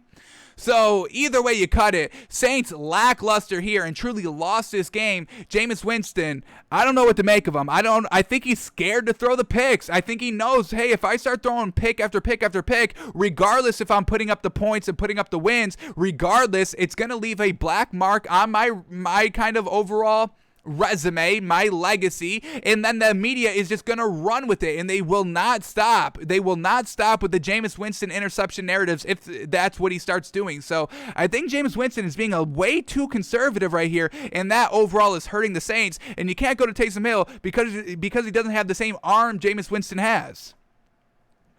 So let's see what Jameis Winston has here. 17 of 23. What do we got officially? 73%. That's great. That's so gosh dang great. But only 226 yards, a little lackluster. He had one touchdown, great. No interceptions, great. But overall, not doing enough to win the game. I mean, look at these slow starts here. We get a turnover on downs. Let's see what they had on this turnover on downs. Their second drive of the game. So we get a 1st and 10 at the Giants 36, a 2nd and 8 at the 34, a 3rd and 3 at the 29, and then they go for it on 4th and 3. Alvin Kamara off the left side. That didn't work. Then they miss a field goal. Then they finally get a touchdown. So, oh man, it's just not consistent. And then Sean Payton tries to get a little cute, and as they're building this momentum, that's when they had the Taysom Hill big throw, and that leads to the interception. Not getting it done in the fourth quarter. Unfortunate. So Jameis Winston just not consistent throughout the entire game. Alvin Kamara goes 26 carries for 120 yards. He's doing what he does. Taysom Hill had 6 rushes for 28 yards and 2 touchdowns as well, getting it done. And that's what Taysom Hill is good at, getting it done in the red zone, utilizing his, running game and, his deceitful passing game and all that, utilizing that. So well done to Taysom Hill. Besides the interception, the man cannot throw it that deep, folks. All right, and let's see who Jameis Winston was throwing to. Leading receiver, Marquez Callaway. 2 receptions for 74 yards, 2 targets as well. So once again, their hookup is great. Why are they not calling more plays for Marquez Callaway, especially when you don't have Michael Thomas, your number 1 wide receiver? Why are you not just going to Marquez Callaway over and over and over and over again? They've proven that their chemistry is fantastic. All right, Deontay Harris, 5 receptions for 52 yards. Ty Montgomery, 3 receptions for 42 yards. Taysom Hill, 2 receptions for 26 yards. Juwan Johnson, 2 receptions for 20 yards and a touchdown. Chris Hogan, 2 receptions, 15 yards.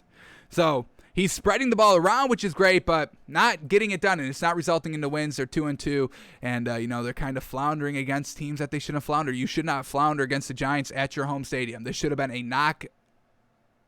a hit out of the park home run, folks. It should have been like a 40-0 game, exactly what the Bills game was against the Texans. It should have been that, but it wasn't, and they lose. Unfortunate. So Giants get the win, 27-21. We'll see if they can keep it up here offensively.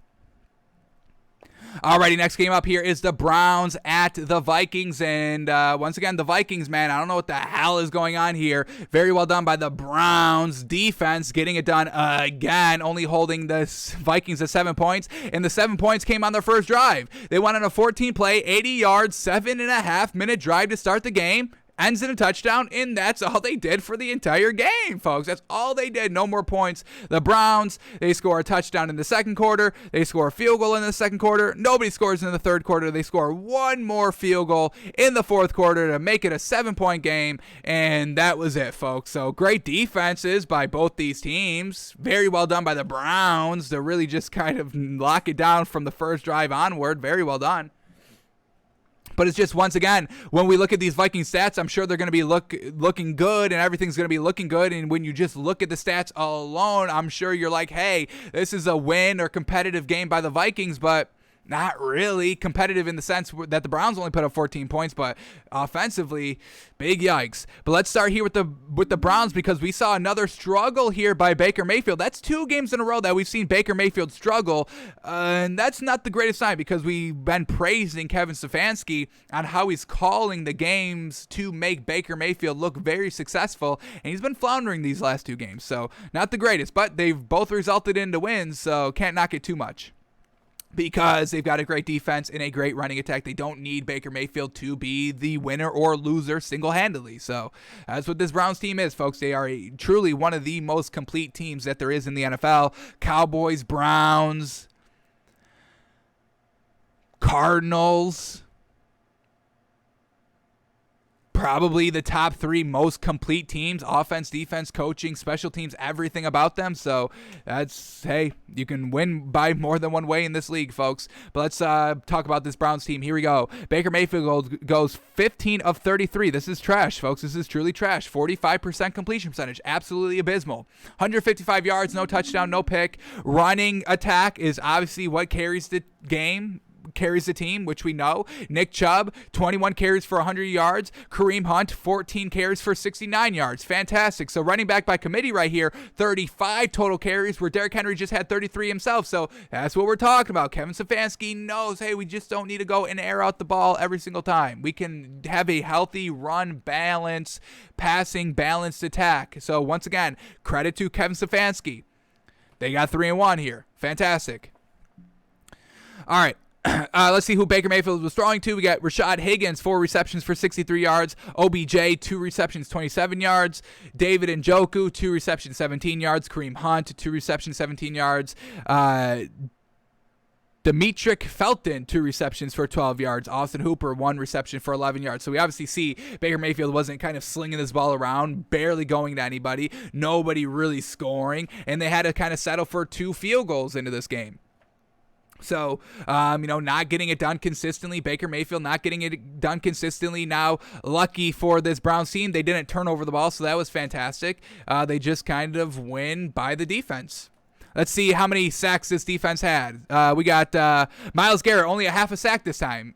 We all know we had 4.5 last week. So there's a half a sack. We get another half a sack, so a full sack, another sack. They only had 2 sacks on Kirk Cousins, so geez, let's just see what happened here by the Vikings. Let's see if we get any interesting things on these stats here. So here we go. Kirk Cousins throws 20 of 38. This is trash as well. 20 of 38, 52% completion percentage. Absolutely trash. Only 203 yards, so not slinging it around. 1 touchdown, 1 interception. The touchdown came on the first drive. Let's see where this interception came. Interception came in the fourth quarter. 6 minutes left, only down 7. Clutch it up, and he can't. And that's what we know. This Vikings team is not clutch, and they turn over the ball at the worst time. And once again, we see that here as well. So it's just this Vikings team, folks. They don't show us anything impressive. If you just look at their stats, you would say that Kirk Cousins is one of the top 10 best quarterbacks in the league. And if you just look at Dalvin Cook stats, you're probably like, yeah, this is one of the top running backs in the league, but they don't produce any wins. And once again, this Minnesota Vikings team eludes us. We don't know what they are. They're the biggest anomaly in sports. And once again, they show it this week as well, only putting up 7 points and only giving up 14. How do you lose this game at home? We still don't understand it. Dalvin Cook, 9 carries for 34 yards. Alexander Madison didn't do as good as he did last week. 10 carries for 20 yards, 2 yards a carry. That's nothing we like here.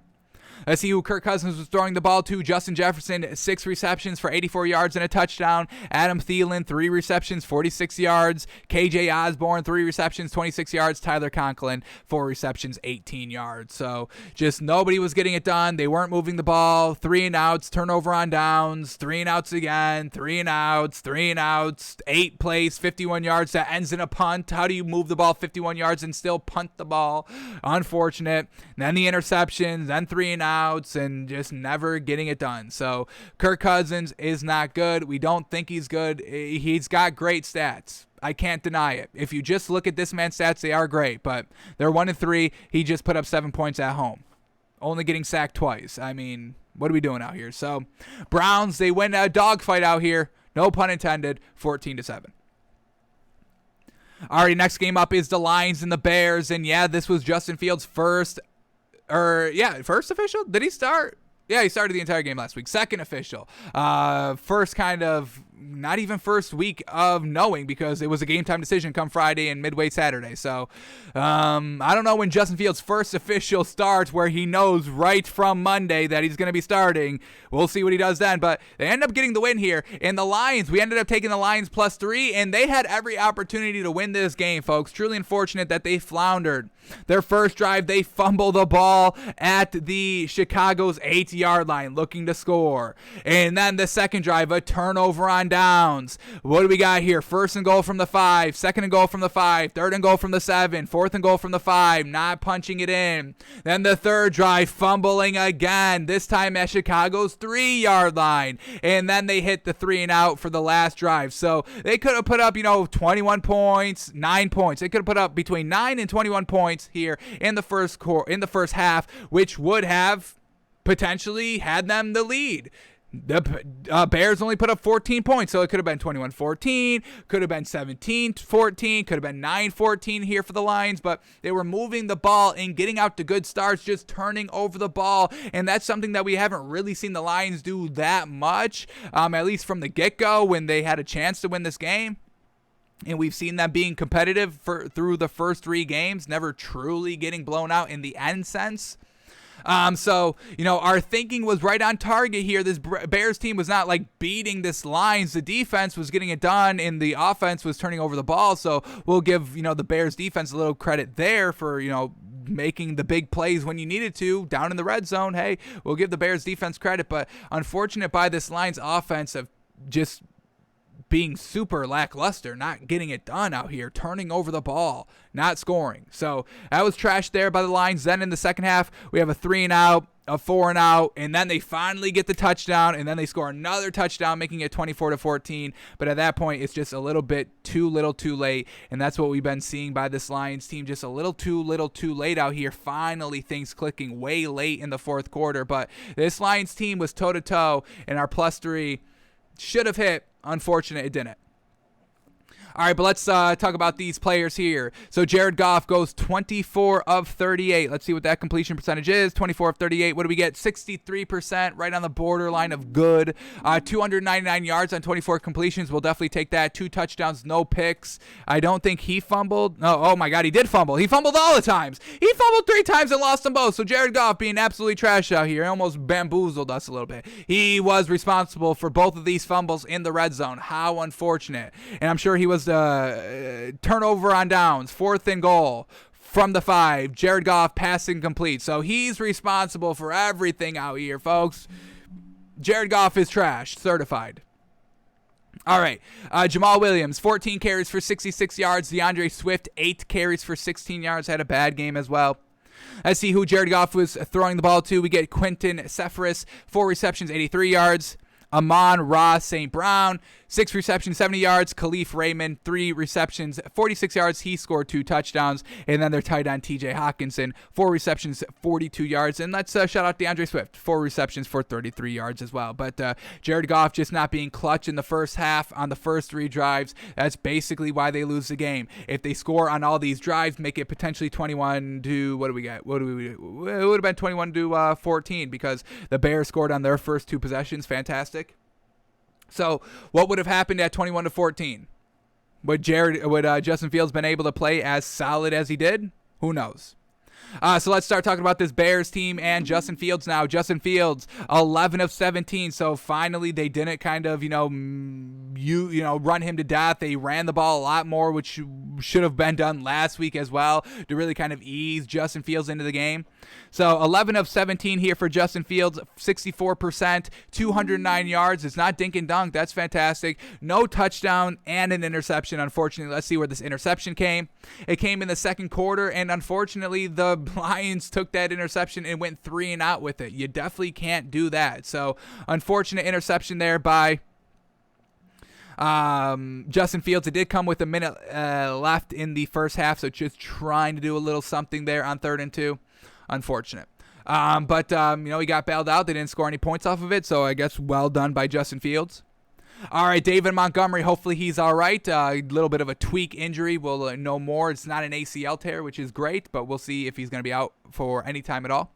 But David Montgomery, 23 carries for 106 yards, 2 touchdowns. Damian Williams, 8 carries for 55 yards and a touchdown. Fantastic running back by committee here and really doing the bulk of the work here, and that's all it needed to be. So well done in the rushing game. Justin Fields, let's see who he was targeting and who he was throwing to. So here you go. Darnell Mooney, 5 receptions for 125 yards. Allen Robinson, 3 receptions for 63 yards. So Justin Fields utilizing his actual wide receivers, his actual weapons out here. We absolutely love that. And then Damian Williams, 2 receptions for 15 yards. But the bulk of the work is going to the number 1 and number 2 wide receiver. So that we absolutely love by Justin Fields. Not dinking and dunking, not looking for the check down and the safety blanket on every single throw, looking to move the ball deep and move the ball down the field. So for that, we like what Justin Fields did. So the Bears get a 24-14 win. The Bears defense helps them out, and Justin Fields kind of just plays game manager. So fantastic. Well done by the Bears.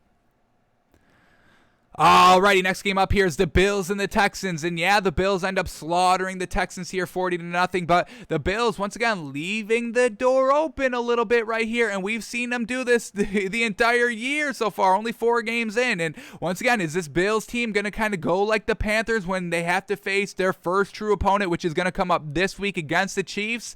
I don't know if we're going to be buying the Bills this much this week. Once again, left the door open, and here it is.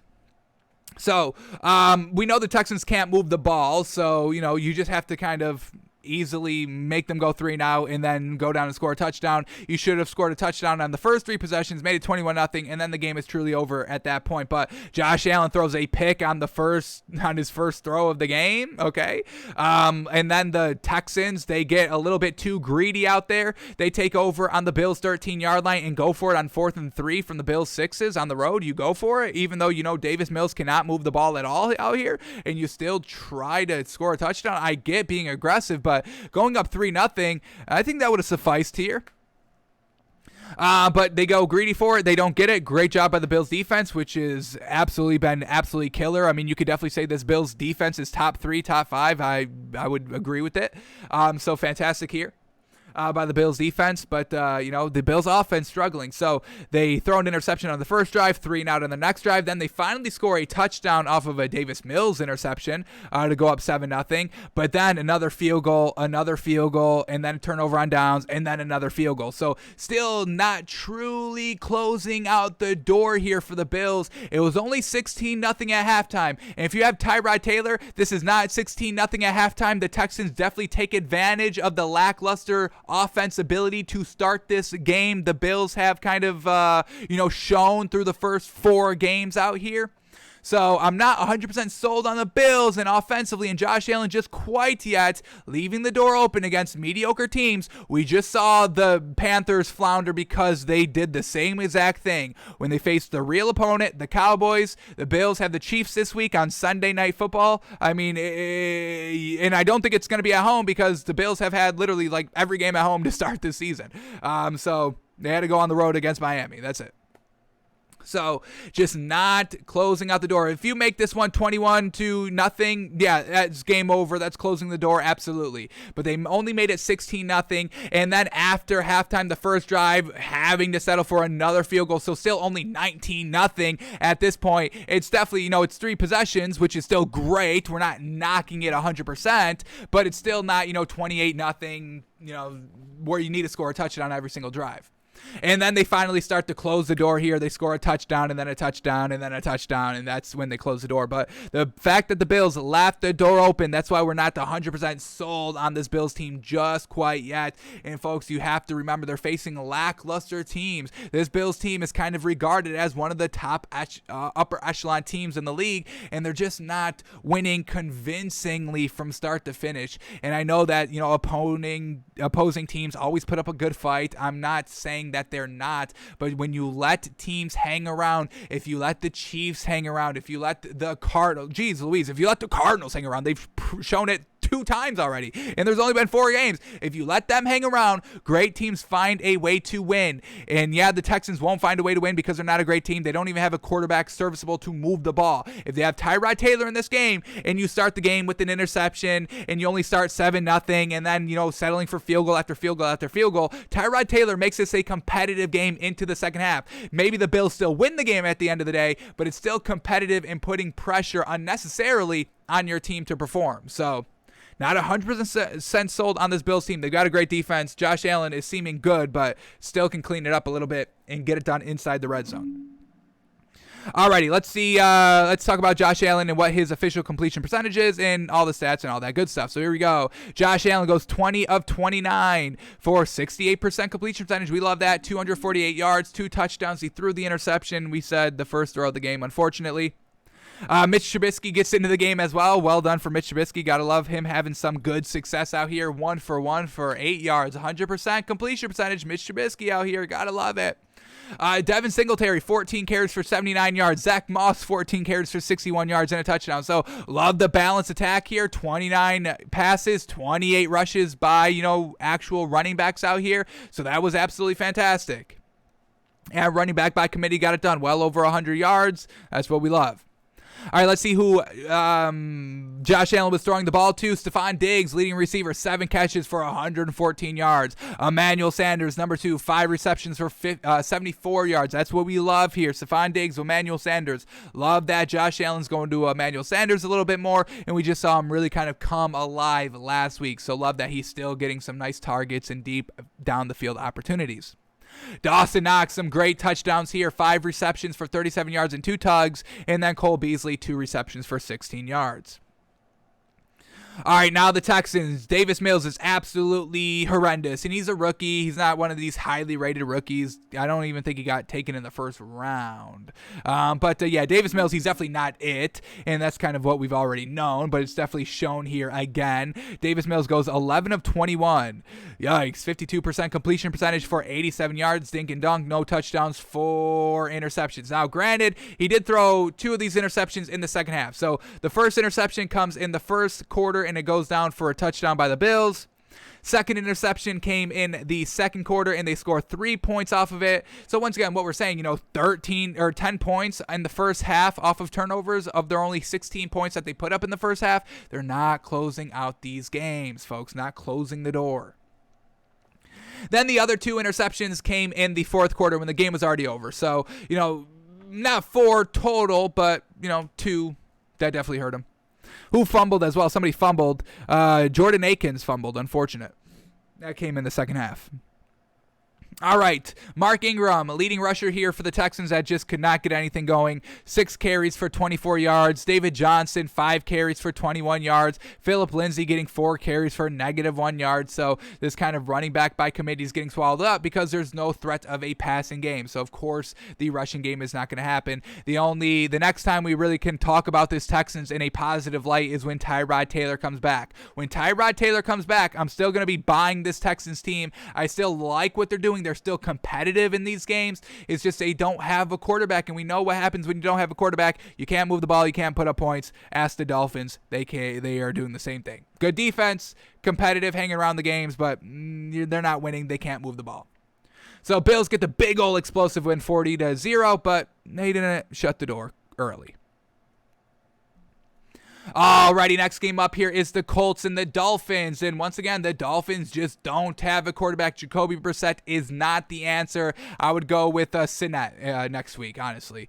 They just cannot move the ball early, often, at all, convincingly, competitively. They just have no quarterback out here, and the play calling is not great either. So Dolphins, they hang around because they're good defense. I mean, it was 7-3 going into halftime. Once again, why this Dolphins defense is very, very good. They keep the games competitive in the first half, but once the offense can't move the ball, the defense just kind of looks and is like, well, what are we doing out here? We're giving it our best, but we can't move the ball offensively, so it goes for nothing.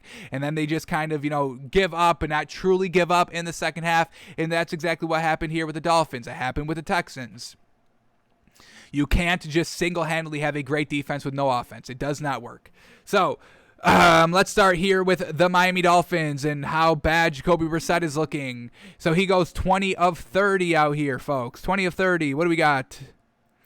66% completion percentage for 199 yards, basically on the borderline of dink and dunk. 2 touchdowns, no interceptions, but he did fumble the ball. Fumbled the ball once and lost it. Fumbled the ball twice and lost one. The fumble came in the third quarter when it was 17-3, and then the Colts go down and score a field goal, making it 20-3. But he scores 2 touchdowns in the fourth quarter, making it look competitive, but it really wasn't. And, that's exactly what this Dolphins offense is, always getting it done a little bit too little too late. We just saw it against the Raiders last week. This Dolphins offense is nothing. That's why when we were kind of reacting to the Week 4 lines last Thursday, we called this one Colts like -2.5, -3. But then it was Dolphins -2. We just don't understand. This was a bad line here by Vegas. This Dolphins team has no offense. We don't have any offensive coordinators that can call accurate, good plays. We don't have don't have a quarterback that can accurately deliver the ball or be just good. And then we don't have the wide receivers to kind of elevate a poor overall offense. These are not A1, Tier 1 wide receivers on this Dolphins team. Tier 2 pieces all around. Tier 2 piece. We don't have an A1 Tier 1 piece here. Jalen Waddle potentially, but he's not showing anything great here, and that's kind of the scheming and the quarterback play. Not 100% on Jalen Waddle. And then Devontae Parker, he's real 50-50 on his catches. He has the potential to be A1 Tier 1, but he's never taking it. So Jacoby Brissett can't move the ball. Malcolm Brown, our rushing attack, we barely ran the ball. We had 8 carries by Malcolm Brown, 8 carries for 23 yards. Jacoby Brissett ran the ball 3 times for 8 yards. Myles Gaskin, our other running back, 2 carries, 3 yards. Salvon Ahmed, our other running back, 3 carries, 1 yard. So we're not even running the ball. Why are we so set on passing the ball over and over and over again, passing the ball 30 times? What are we doing out here? We know we can't move the ball passing. This Dolphins offense is trash, folks. Maybe the worst offense in the league. I mean, it's up there. Not as bad as the Texans, because I still take Jacoby Brissett over Davis Mills, but it's not that tough of a decision, or it's not that easy of a decision to make. So, Dolphins offense is trash. Let's see who Jacoby Brissett was passing to. I truly bench this man heading into next week. Hopefully, Tua's ready to rock. When is it? Not next week, but next week. That's 4 weeks on the IR. So, hopefully, he can kind of come back quickly and try to, turn this team around. But, Jacoby Brissett's not the answer. He's had multiple opportunities to prove himself. He's got ample chances as the backup quarterback to kind of take over and get it done, and he's never gotten it done ever in his career. So he's 100% not getting it done, and he's just not it. He's not a starter. He's a backup, and we know backup quarterbacks usually don't give you like a 50-50 chance to win a game, and that's what Jacoby Brissett is. All right, he was throwing to Devontae Parker, leading receiver here for the Dolphins, 4 receptions for 77 yards and a touchdown. Mike Gesicki, the tight end, 5 receptions for 57 yards and a touchdown. Jalen Waddle, 3 receptions and 33 yards, and then it just drops down from there. So nothing great there by the Dolphins offense. Defense tries to keep them in the game. The special teams, they force a muff punt on the first punt of the game, and we go down and take advantage of 3 points, and that's all they did in the first half. Once again, the defense helping them out. All right, now let's talk about this Colts team. Once again, not 100% buying in this Colts team either. We don't like Carson Wentz, and this performance doesn't make us buy into Carson Wentz any. He kind of struggled as well, not getting it done, leaving the door open. If Tua was out here, I kind of guarantee a win here for the Dolphins. Only 7 points in the first half. They score a touchdown after halftime, which is great, but then a field goal and then another field goal off of a turnover, potentially leaving the door open. They did absolutely shut the door when the Dolphins made it 20-10. The Colts go down and make it 27-10. So that's truly shutting out the game in the fourth quarter. So I will give Carson Wentz a little credit for that, but not enough to really buy him. We are still 100% off this Colts team. So Carson Wentz goes 24 of 32. Sounds pretty good. Let's get the official number.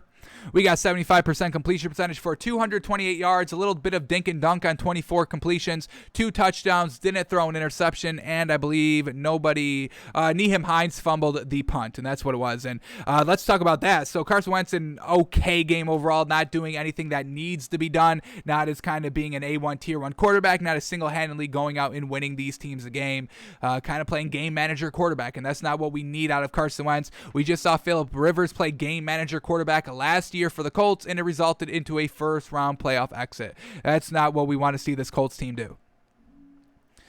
So let's talk about this running game because this is interesting now. Now we're starting to get something interesting. Jonathan Taylor obviously is the number 1 running back here. 16 carries, 103 yards, and a touchdown. But what's interesting is that they used Marlon Mack. They weren't going to use him because they wanted to trade him. But now they're utilizing him, and you're not going to use a piece if you're going to trade him because there's potential injury and then you get nothing out of the trade. You can't trade him. So the fact that they're now using Marlon Mack, are they just going to keep him? I wish they would. I don't want to see him leave this Colts team. The running attack is the best thing about this Colts team. So I would like to have them have and keep all 3 of these running backs. So maybe they changed their mind, which is great. I mean, if they lose Marlon Mack, now Carson Wentz has to be even better, and we don't see that happening. So I would really strongly encourage Frank Reich to keep Marlon Mack. He had 10 carries for 22 yards. He got more carries than Nyheim Hines, which once again is interesting. If you're thinking about trading Marlon Mack, you're not going to, run him more times than your other backs that you're going to keep. That makes no sense. But Nyheim Hines fumbled, and then he barely got any carries. He had 2 carries for 6 yards the entire game. So he fumbled. They don't utilize him. They play Marlon Mack a lot. Maybe they don't trade him, and I hope they don't. But interesting there, and we'll keep an eye on Marlon Mack as the season progresses.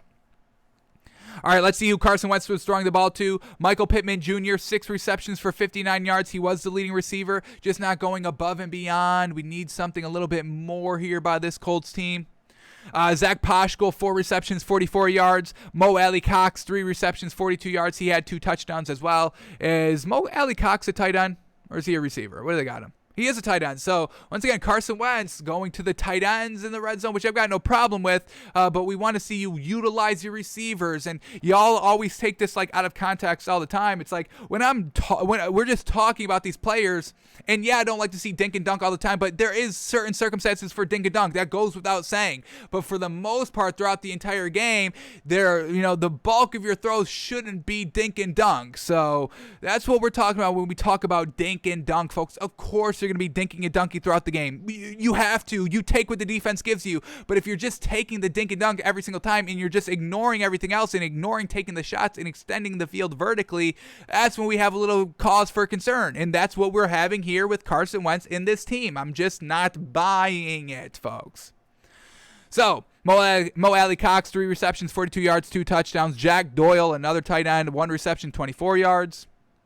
So Michael Pittman Jr. isn't, being as great as T.Y. Hilton is, which is letting us down. And overall, Carson Wentz is being game manager, which is not what we wanted here from Carson Wentz in this Colts team. But they get the 27-17 win. They beat the Dolphins for their first win of the season, and the Colts advance to 1-3. Alrighty, next game up here is Washington at Atlanta, and man, oh man, the Falcons are just absolute trash. Once again, blowing the lead again, and give it up to Taylor Heineke, being cool as a cucumber, making some absolutely monstrous throws, and give it up to Terry McLaurin, making some monstrous catches to come back from behind, put up 34 points, and to win this game on the road. I don't know if Ryan Fitzpatrick wins this game, so I'm glad that Taylor Heineke is getting this opportunity to truly showcase what he can do during a full season. And he's got the team at 2-2, putting up points, moving the ball, coming from behind, winning the game. So fantastic there by Taylor Heineke. So let's start breaking down this Washington team. Here we go. Taylor Heineke goes 23 of 33. What do we got? 69% completion percentage, fantastic. 290 yards, airing it out. 3 touchdowns, no interceptions. Didn't fumble the ball either. No turnovers here for this Washington team. Absolutely fantastic. The running attack, Antonio Gibson, 14 carries for 63 yards and a touchdown. He's truly being solid out here.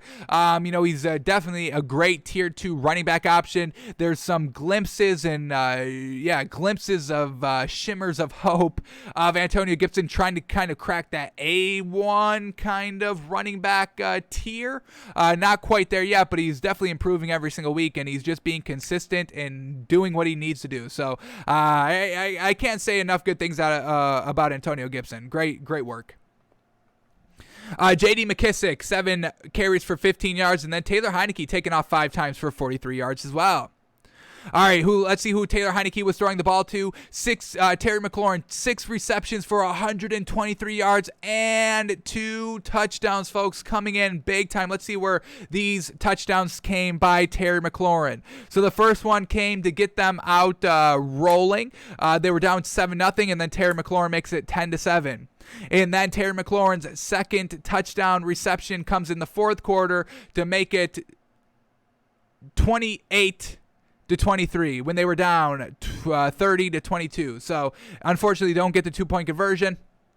And then I believe he ends up helping out here on this touchdown drive. Do we get a big play? No big play to Terry McLaurin and on the game-winning drive. But either way, he set them up to potentially get that game-winning drive. So well done by Terry McLaurin, making some nice big catches and responsible for 123 yards and 2 touchdowns, being their best wide receiver, and Taylor Heineke utilizing his weapons. That's what we love.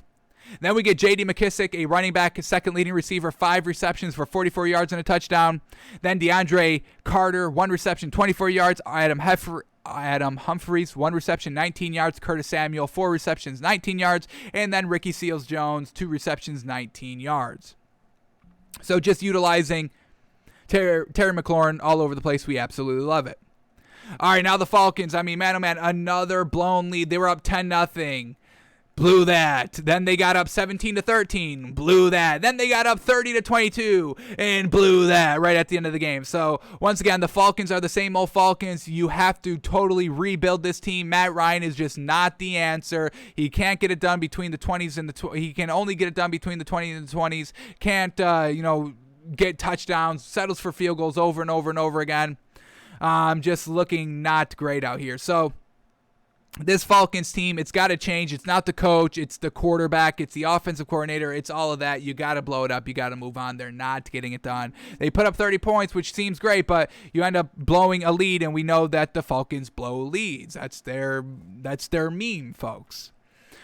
So Matt Ryan goes 25 of 42, just 59% completion percentage. Absolutely trash. 283 yards, solid there. 4 touchdowns, no picks. I mean, that's good, but it's not resulting into wins. So this is what we know about the Falcons all the time. Yeah, they put up some points and they're able to move the ball, but then the defense doesn't come up. And when the defense comes up, Matt Ryan can't take advantage. So it's just everything with this Falcons team. It's not working, and their new head coach is not kind of the end-all, be-all solution here. They're 1-3, like we know this Falcons team usually is.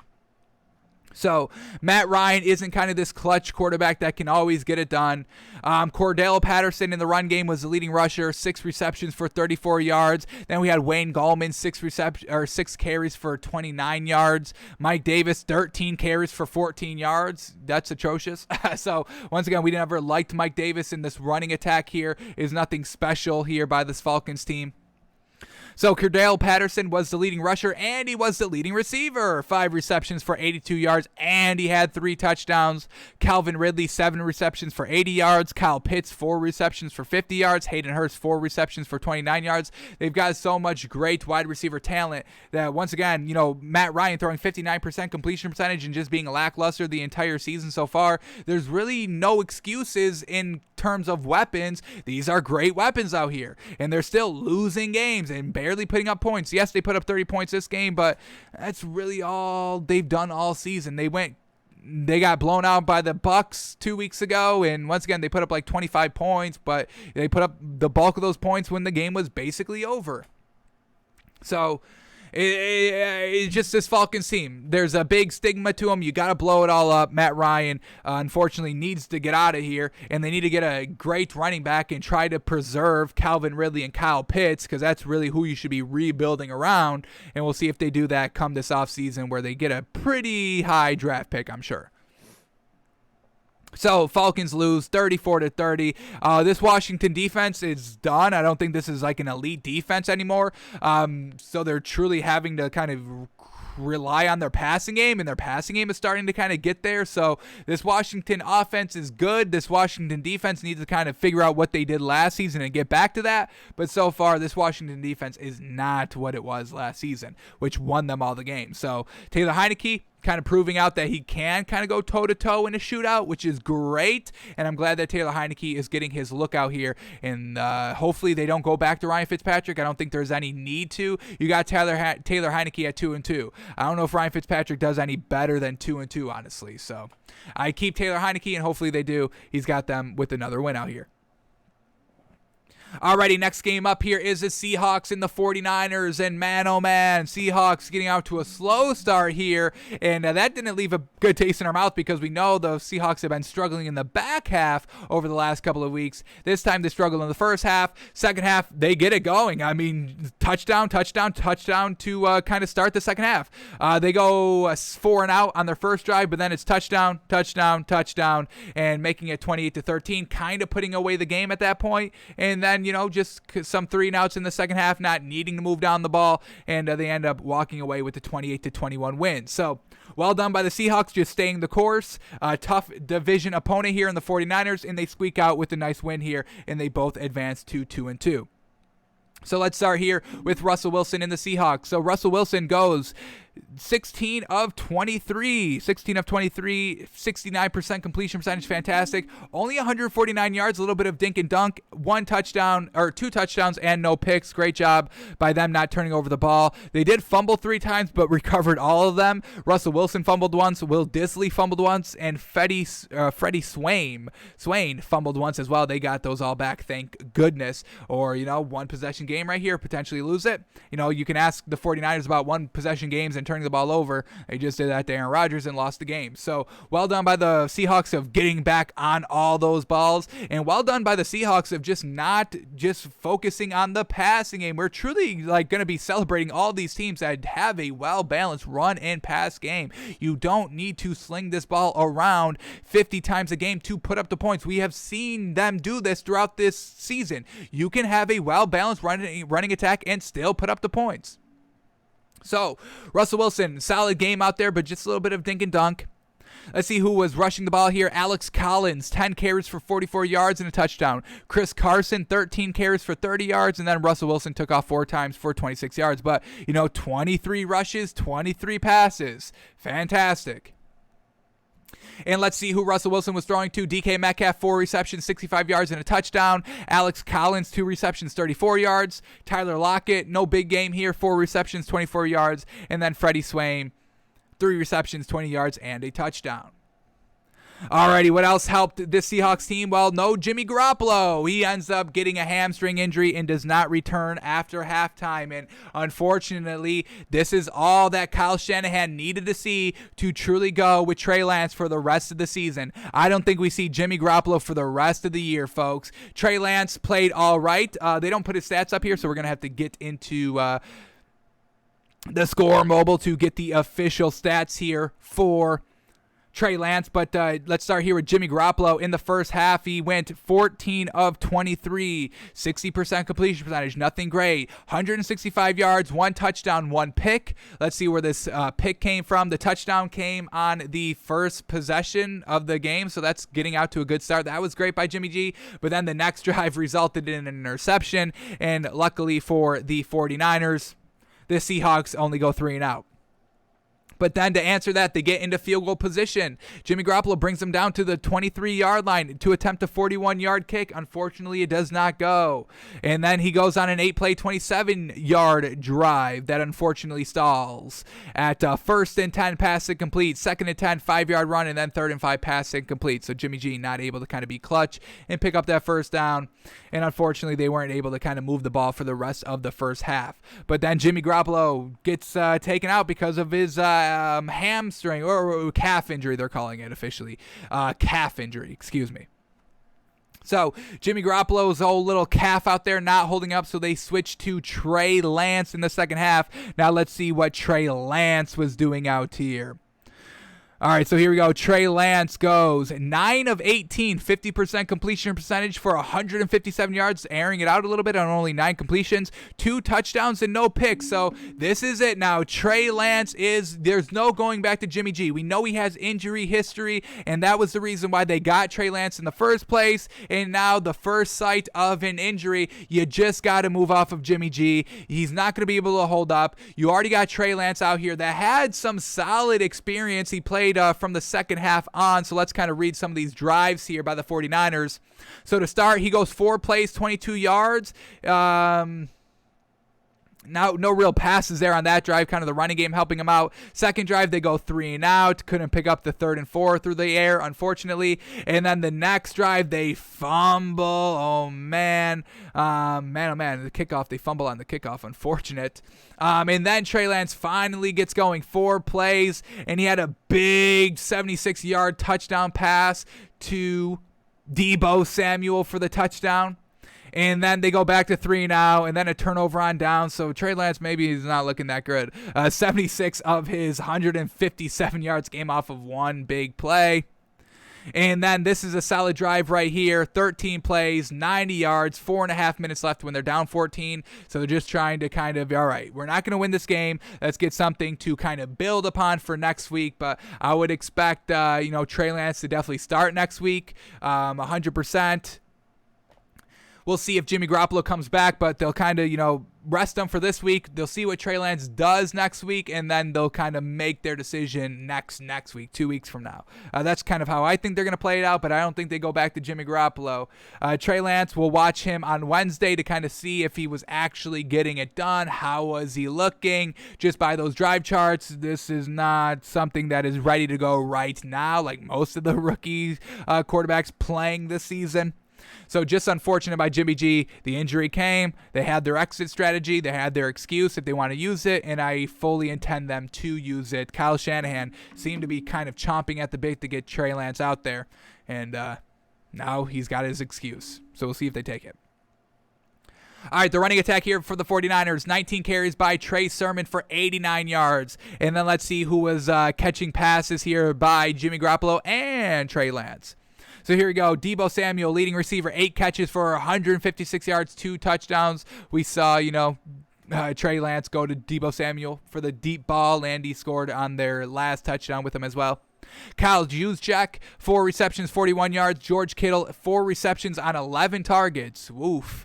4 receptions for 40 yards. And then Mohamed Sanu, 4 receptions for 35 yards. But we'll watch Trey Lance a little bit more in-depth on Wednesday's film study show to see what this man is all about and if they truly should go with Trey Lance over Jimmy G. But the Seahawks get the nice 28-21 win.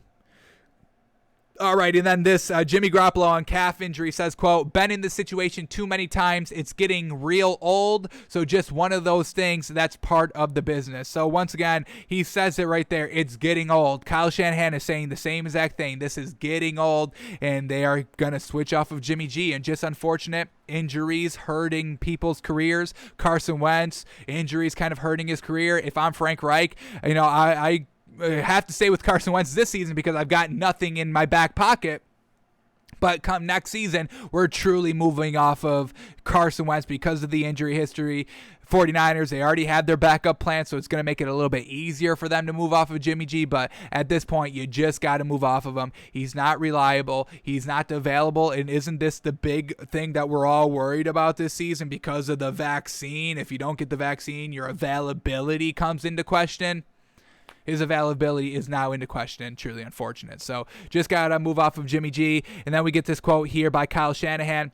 Kyle Shanahan on Jimmy Garoppolo's calf injury said, quote, he just couldn't push off of it. So, if you can't throw, you can't play. And Jimmy Garoppolo can't throw. He's not playing. We'll see if Trey Lance truly makes the decision difficult come this week.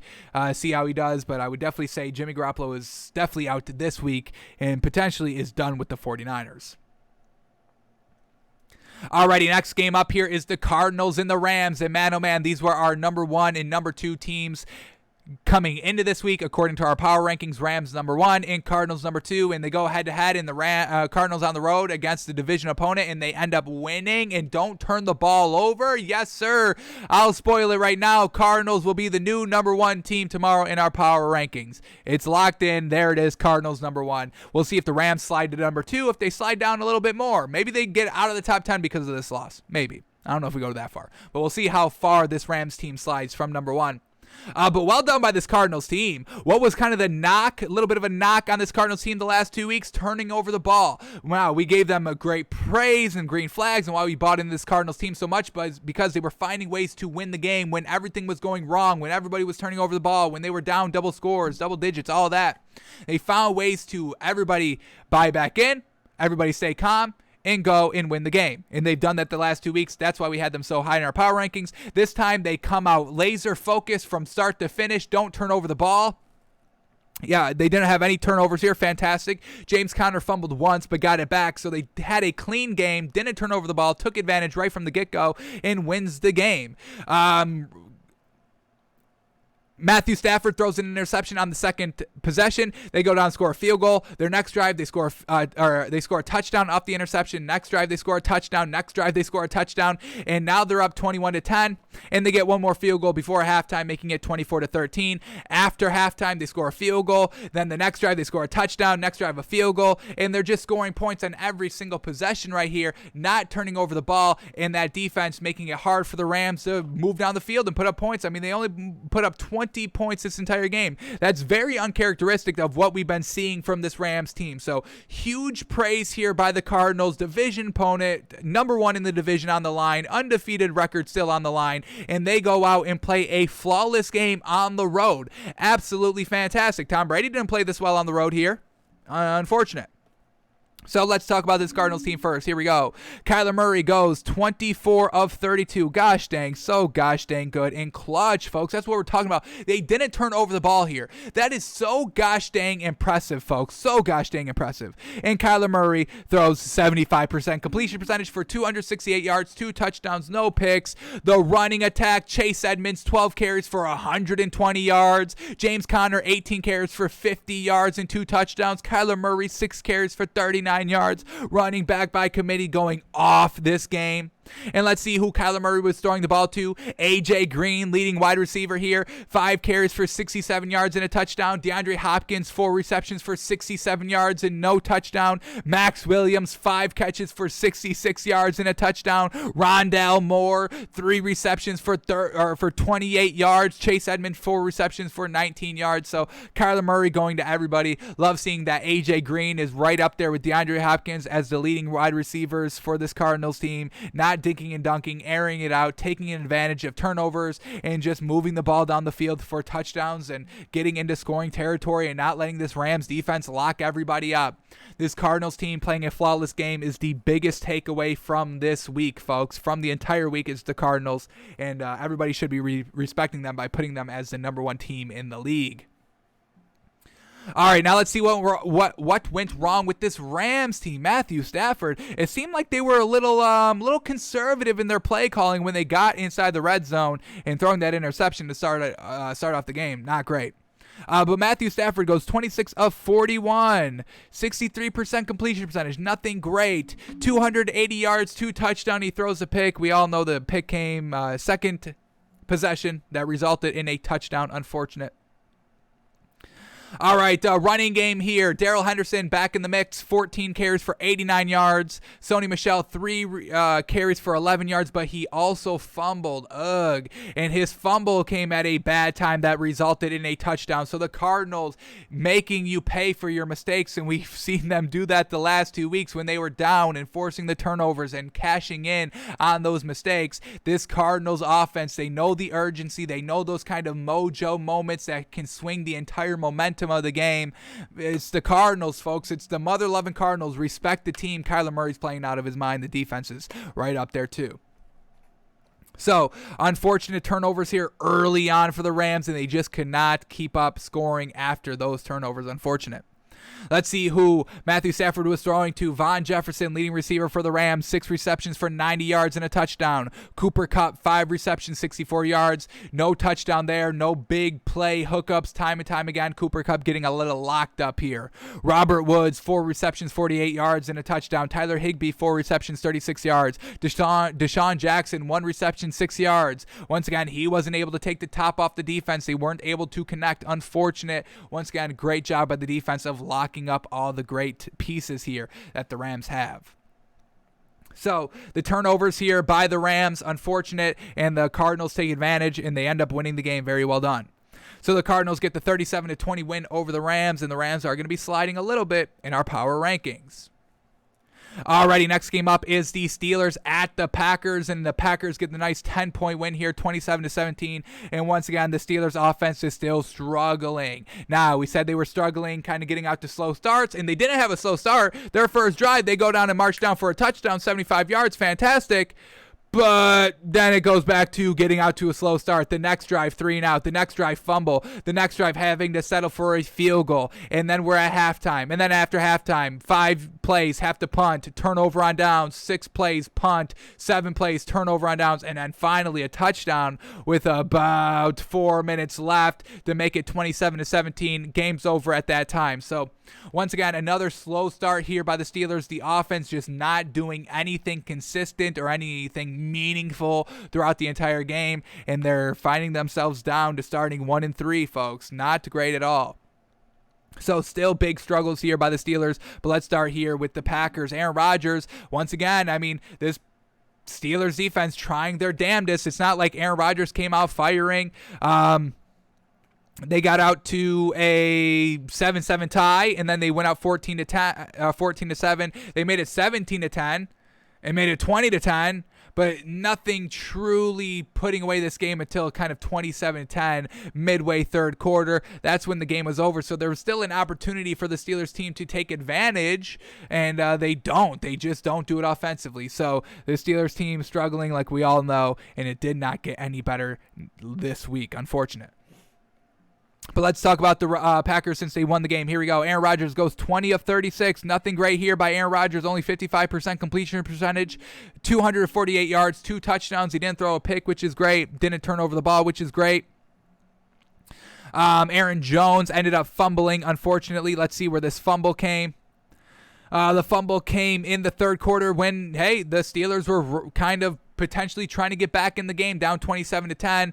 The Packers fumble, and the Steelers have to just punt it after 6 plays. So couldn't take advantage of the 1 turnover. Unfortunate. All right, but let's look at the running attack. A.J. Dillon, 15 carries for 81 yards. Aaron Jones, 15 carries, 48 yards. No touchdown, but he did fumble. But running back by committee was decently getting it done. Nice, healthy run-pass mix as well for this Packers team, so solid there by the play calling.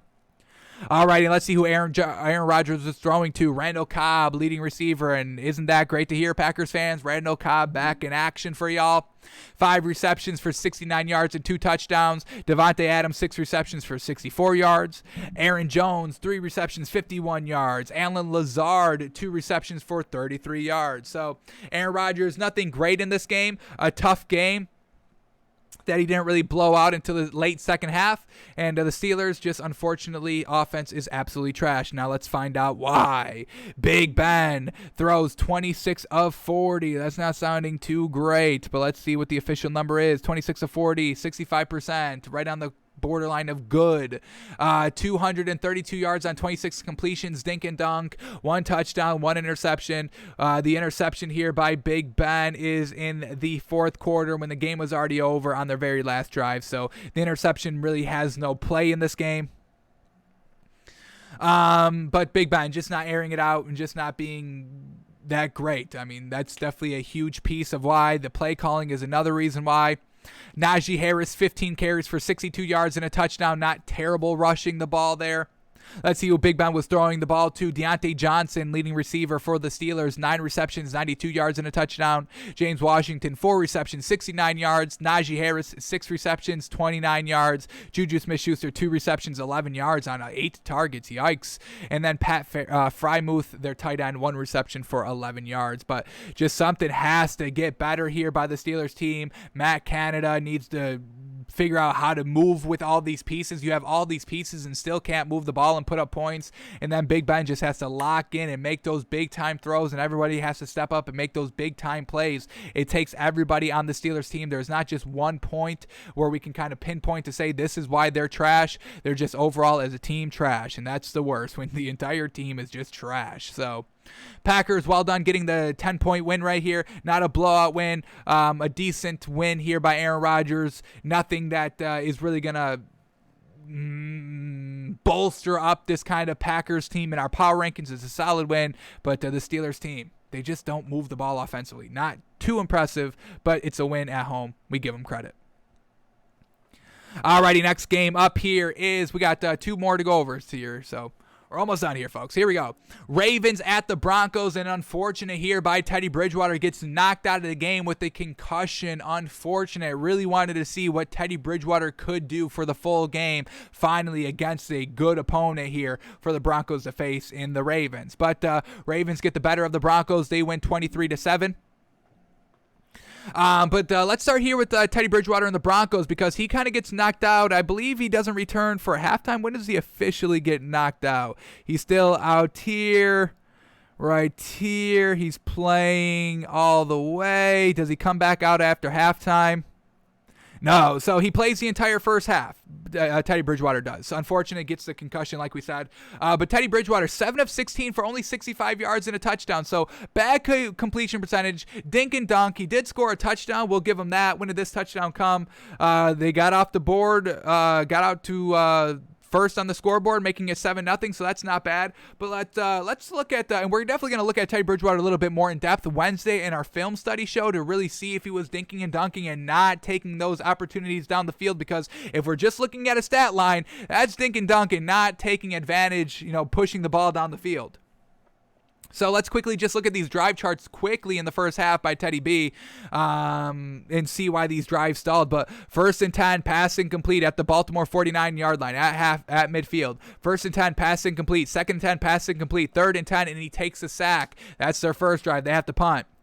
Second drive, we get a 19-yard pass to open up the drive, then a 1-yard run, pass incomplete on 2nd and 9, pass incomplete on 3rd and 9. So Teddy Bridgewater now having to face a better defense, not able to get it done. Then the third drive, what do we get here? We get a 4-yard run, a 14-yard run to pick up the first down. Then at 1st and 10, we get a 3-yard run. 2nd and 7, pass incomplete. 3rd and 7, it's a 5-yard penalty. So now 3rd and 12, it's a 3-yard pass, dink and dunk, and they have to punt. They don't pick up the first down. Then they go on the touchdown drive. Let's see how they got this. They start at their own 43-yard line, and then they get a 31-yard run by Javonte Williams to set them up inside the 10, and then a 3-yard run, and then Teddy Bridgewater short to the left and Noah Fant, their tight end, for 3 yards for the touchdown. So not really airing it out. Their next drive, First drive of the second quarter, 3-and-out. We get a pass incomplete, a 3-yard run, and then a 6-yard sack on 3rd and 7. Next drive up, we get a 12-yard pass, a 14-yard pass, so they're starting to go. But then a 3-yard run, a minus 3-yard run, and then a 3-yard pass on 3rd and 10. Not enough to pick up the first down. And then their last drive, a minute left in the first half, we get a pass incomplete, and then they have to punt the ball. So just unfortunate there by Teddy B. Ravens defense locking him up. We'll see how he's looking, but not a great performance here by Teddy Bridgewater, and didn't have a chance in the second half to really kind of show, hey, I can come back, because they were down 17-7 going into halftime, and Teddy Bridgewater just didn't have that opportunity to show, hey, I can put that behind me and get it done in the clutch. So truly unfortunate there by Teddy Bridgewater. Out with the concussion. We'll see if he's good to go for next week. But Drew Lock takes over and doesn't do anything, better. This is why, we wanted to see Teddy Bridgewater out there as a starter. Drew Lock goes 12 of 21, 57% completion percentage, 113 yards, and he throws a pick in classic Drew Lock fashion out here.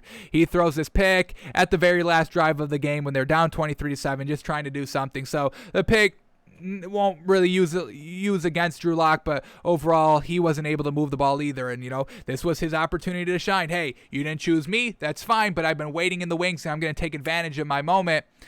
Wasn't able to do that. Let's read the drive charts. We're not going to go into all the plays here, but this is what Drew Lock did. 8 plays, 22 yards, have to punt. 5 plays, 18 yards, have to punt. 3 plays, 5 yards, have to punt. 4 yards, 10 plays, 4 plays, 10 yards, have to punt. 8 plays, 70 yards, and he throws the interception. Unfortunate. So nothing great quarterback-wise. Give credit to this Ravens defense. All right, rushing the ball wise, Melvin Gordon, 9 carries, 56 yards for the Broncos, and Javonte Williams, 7 carries for 48 yards. We saw, him rip off the 30-plus yard run there, no touchdown. But running back by committee, it's all right, but why would you not stick with this rushing attack? Why are you only rushing the ball 14 times, especially when Teddy Bridgewater goes down? Why are you having the Drew Lock throw the ball 21 times? I understand you are down in this game and don't want to truly abandon the run, but it's only a 10-point game. It's only two-possession game. So, once again, just not the best offensive play calling here by the Broncos, potentially, with all the passes here for not the best reasons. So, unfortunate there. All right, let's see who was catching the ball here. Cortland Sutton, leading receiver, 3 receptions, 47 yards. Noah Fant, 6 receptions, 46 yards, and a touchdown. And this tight end was targeted the most times, and that's no surprise by having, Drew Lock in and Teddy Bridgewater not able to kind of go anywhere with the ball. Tim Patrick, 3 receptions, 39 yards. Kendall Hinton, 1 reception, 13 yards. Melvin Gordon, 2 receptions, 11 yards. Still no Jerry Jeudy, and it still hurt him here against a good defense in the Ravens. All right, now let's see what the Ravens did. Lamar Jackson goes 22 of 37 for 316 yards. This is what we're talking about. 22 of 37, only 59% completion percentage. We want to see more completion percentage here, more better efficiency here by Lamar Jackson. The 316 passing yards I'll definitely take. 1 touchdown, no interception. I don't believe anybody turned the ball over here for the Ravens, which is fantastic. I just would like to see better completion percentage here by Lamar Jackson. Other than that, everything's good. Latavius Murray, leading rusher here for the Ravens, which is kind of crazy to say. It's usually Lamar Jackson. But Latavius Murray, 18 carries for 59 yards and a touchdown. Lamar Jackson, only 7 carries for 28 yards. Real interesting. All right, and then let's see who was catching the ball here by Lamar Jackson. Marquise Brown, back at it, baby. Shook off the poor performance last week and truly got it done this week. 4 receptions for 91 yards and a touchdown, and he had this big old play here. 7-7 game in the second quarter. Lamar Jackson absolutely launching, slinging this ball. He's going to throw this one from his own 40. We'll call it 45-yard line all the way down like 5 yards into the end zone, folks. So 50, add another 10. That's like 60 yards through the air, folks. We all know Lamar's got a cannon of an arm. But yeah, from the 45, down 5 yards in the middle of the end zone. And Marquise Hollywood Brown makes an absolutely great diving catch to make up for all of his garbage drops last week. And it comes to break the tie. Well done by Marquise Brown last night.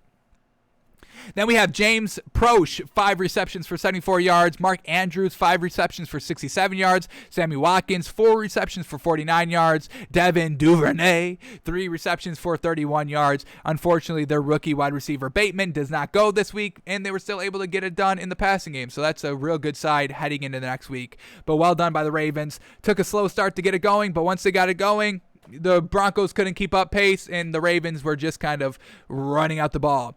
And we get this right here. So if you're watching this game, you know about the kind of 100-yard consecutive rushing games. So they needed like 3 more yards, and the game was over. We can bring it up on the drive chart. The game was over here in the fourth quarter, and they were trying to stay out there to break the record. So instead of just kneeing it with 3 seconds to go, they have Lamar Jackson run for 5 yards so they can keep the record going. They rushed over 100 yards in this game, so they're at like 43 consecutive 100-yard rushing games, and the record is like 44. They tied the record, whatever it was, and it was with the Steelers. That's why they wanted to do it.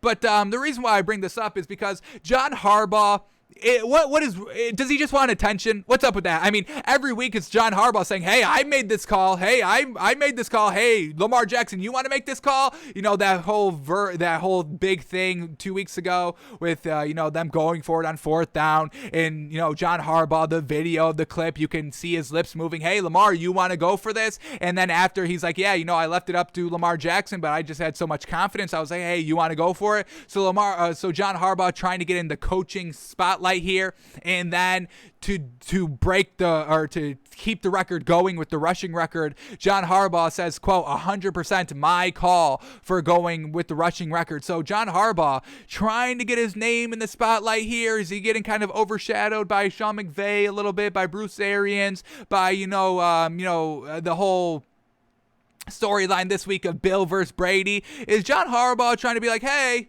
y'all forgetting about me over here. I'm a good coach too. See, I let my quarterbacks go for it on 4th down. See, I let my players, we want this record, and this means a lot to us because it's division rival Steelers who hold the current record, and we want to break that record. So, hey, this was my call. I'm doing all this. See how great of a head coach I am? Huh? Just something to keep an eye on, and once games kind of get closer, middle of the season, back end of the season, when games are truly starting to matter for playoff positioning, we're going to have to keep an eye on if this kind of big kind of John Harbaugh wanting all this tension and recognition, if it kind of costs him because he gets a little cute and a little bit smurfy. Hey, I'm going to go for it on 4th down when it's a tie game at midfield against the Chiefs so I can beat them, and that doesn't go, and then they lose the game because of that. Is it going to bite them in the butt? So just something to keep our eye on as we progress through the season. John Harbaugh trying to kind of be like, hey, I'm a big brain, great coach over here. Pay attention to me. Just what we're seeing, folks. That's all we're seeing. So we'll keep an eye on it. Is it right? Is what we're saying nonsense? We'll see as the season progresses. But so far, this has only been 4 games, but he wants his kind of name on all these decisions. He wants his credit. 100% my call. That's what he said. So we'll keep an eye on John Harbaugh. Just acknowledge him a little bit more. Just acknowledge him, mainstream media. Give John Harbaugh the credit he deserves, okay? And then he won't be seeking the attention. All right, and then the last game of the night, the best game, the biggest regular season game in NFL history. Close game in the first half, not a lot of scoring. Great kind of chess match, if you will. Bill Belichick in the rain, truly shutting down Tom Brady. They only had 2 field goals in the first half, and then y'all took to Twitter and like, this game was boring. This game is boring. This game is boring. Y'all hyped up this game the entire week, and then because it was a close game, we all knew it was, well, I didn't think it was going to be a close game. I did say that, unfortunately. But the narrative was, hey, this is going to be a close game. Bill Belichick is going to kind of, he knows what Tom Brady's going to do and shut him down. I thought Tom Brady would play a little bit better out here. The rain, Bill Belichick's defense kind of made it close, but y'all wanted to complain because the game was close. I mean, what? I mean, that's what we were expecting. No, the chess match, Bill Belichick able to stop Tom Brady. So, and then it came down to the wire, and then y'all took to Twitter and said, "Oh, best game ever." So that's classic y'all out there, but we digress. We digress. But, great game last night overall, start to finish. Tom Brady not being able to kind of get it going. He missed a lot of throws early on, and that wasn't really Bill Belichick. Those receivers were open. The rain, the pressure, the big game playing into it. So Tom Brady did not play a great game. Now, he made 2 fantastic throws at the end of the game. The very last 2 throws here, we'll watch them in the drive chart, that they had to settle for a field goal, going to Antonio Brown twice, passing complete, going down to Antonio Brown in the end zone, a great ball, but Antonio Brown couldn't find it, and then he goes right back to Antonio Brown, right on the money. Antonio Brown couldn't catch it, but I mean, that's really what Tom Brady was, that was great. And when they had to settle for a field goal, I was kind of hoping that the Patriots wouldn't come back and win this game, because I was like, Tom Brady just had 2 absolute beautiful balls to really kind of seal the game at the end of the game. I mean, that's what this game was leading up to, a chess match, and then whoever was the best at the end, Bill Belichick scheming or Tom Brady's arm, and at the end of it, it was Tom Brady's arm that truly should have won him the game. So I'm upset that Antonio Brown couldn't bring in one of these touchdown passes here, excellently, masterfully thrown by Tom Brady.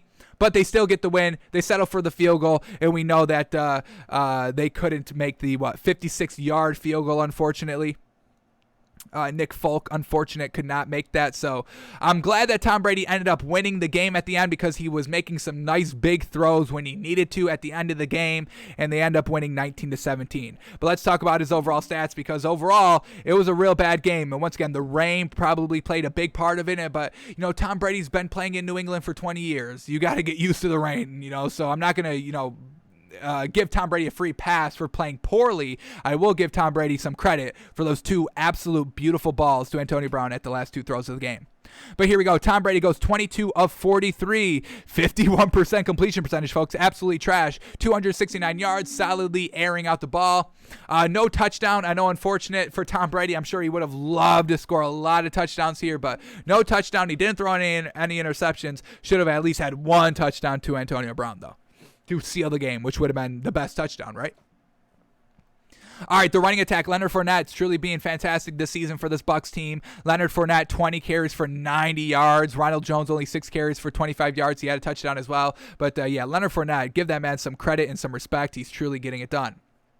All right, and then Tom Brady, leading wide receiver was Mike Evans, 7 receptions for 75 yards. Antonio Brown, 7 receptions for 63 yards. Should have had a couple of touchdowns and probably broke 100 yards there. Unfortunate. Chris Godwin, 3 receptions, 55 yards. Leonard Fournette, 3 receptions, 47 yards. And then Cameron Brate, 2 receptions for 29 yards. Unfortunate, no Gronk as well, but Tom Brady made do and was able to get the win. So fantastic.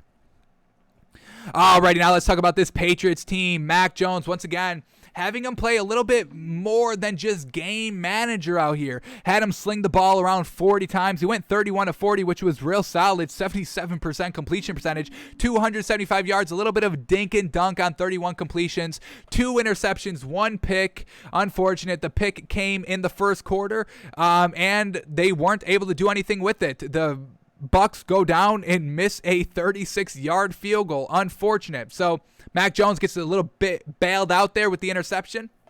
But other than that, he played real solid. And then, the big discussion is, Bill Belichick should have went for it on 4th and 3. No, he shouldn't have. What? You take the field goal try. It's 56 yards. Yes, it's long, and yes, there is some rain, but that's what the kicker gets paid to do. It's 4th and 3. I'm not going to trust my rookie quarterback, Mac Jones. He was looking all right this game. Was he looking magnificent, above and beyond? No, he was playing kind of game manager football out there, dink and dunk, throwing the ball 40 times. But, I kick the field goal on 4th and 3. I make Tom Brady come and win it here at the end of the game, in the rain, with the crowd noise. That's what it is. We would have left, 55 seconds left. It's Tom Brady with 1 timeout, I think 1 or 2 maybe. But make him go down to win the game, and I trust my field goal kicker. It's 56 yards. I'm at home. Should be good. Unfortunate, just misses by like an inch. I mean, if it was like 55 yards, it probably goes. 54 yards, it probably goes. Just unfortunate. Just misses right at the end, and it hits the upright at the lower left corner. and it bounces off. But I don't blame Bill, and I don't think anybody should be blaming Bill and criticizing Bill for going for or for kicking the field goal on 4th and 3 to just pick up the 3 yards and then kick a 53-yard field goal, 2 plays later. Like, that's what, I just don't get it. So I'm not blaming Bill. I don't think it's right to criticize Bill for the decision. We had the chance to go for a field goal. We were in field goal range. He got us in field goal range. Fantastic. Unfortunate. We're going to kick the field goal here and put the pressure back on Tom Brady. So I got no problem with Bill Belichick's decision right there. He played it fantastic. The rain and Bill Belichick's scheme and the crowd noise made Tom Brady not throw a touchdown and only put up 19 points. That's a win. I mean, that's a win. Just unfortunate the offense couldn't put up more points. But overall, that was a win in kind of Bill's eyes. Obviously not in his, on the record. But, Bill Belichick has no time for, moral victories and all that. But Bill Belichick kind of got the better of Tom Brady a little bit. Unfortunate. All right. Now let's see who Mac Jones was throwing the ball to. Leading rusher.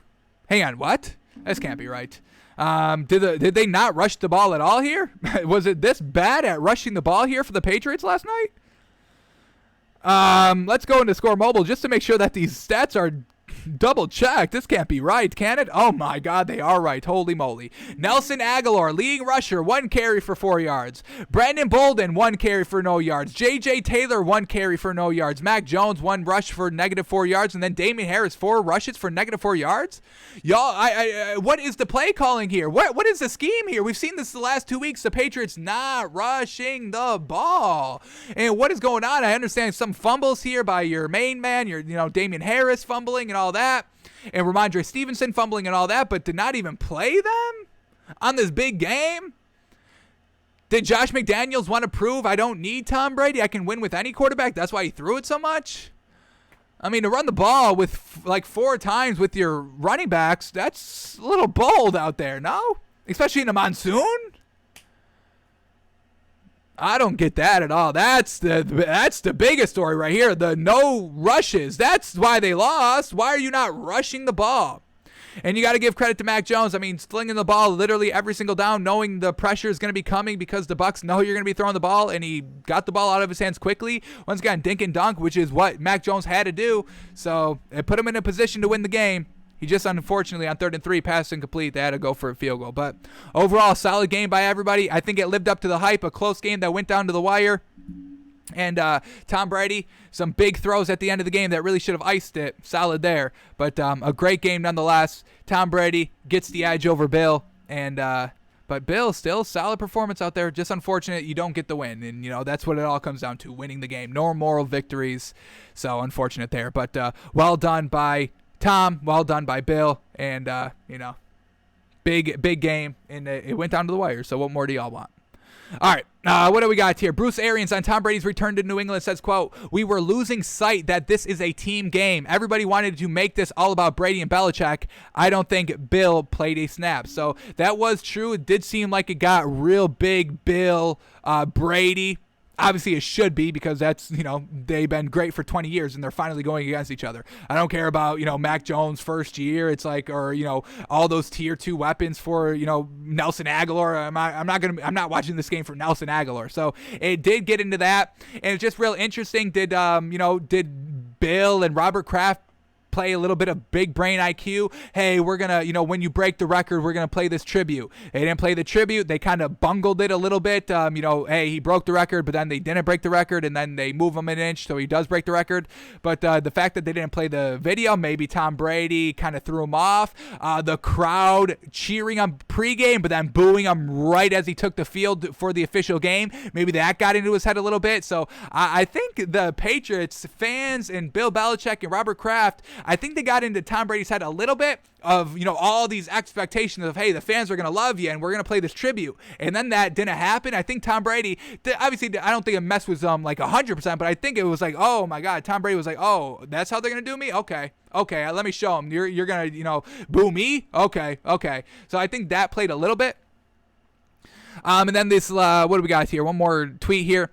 Patriots quarterback Mac Jones on impressive play during loss to the Bucs says, quote, "We don't really do moral victories. Those are always forgotten." So, I mean, he's already, talking like Bill out here. So I'm sure Bill, thinking the same thing.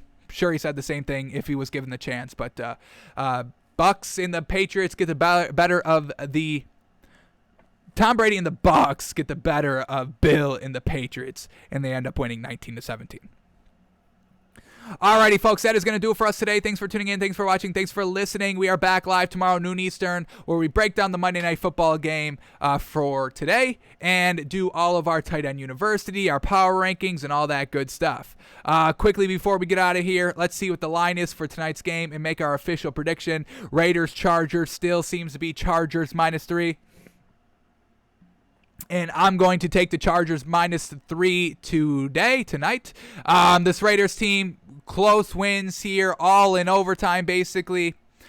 I don't know how long they can keep that up. You get Justin Herbert in this Chargers team prime time at home. I think they take advantage, and I think the Raiders come out a little flat offensively, and they can't keep up pace. So we're going to go with the Chargers -3.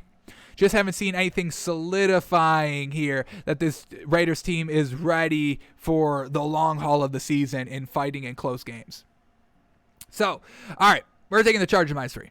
All right, folks, that's going to do it for us today. Thanks for tuning in. Thanks for watching. Thanks for listening. We're back live tomorrow, noon Eastern. Now that we've got a nice groundwork in of what happened last week, we can build upon that for this, looking forward to next week and all that. So, all right, folks.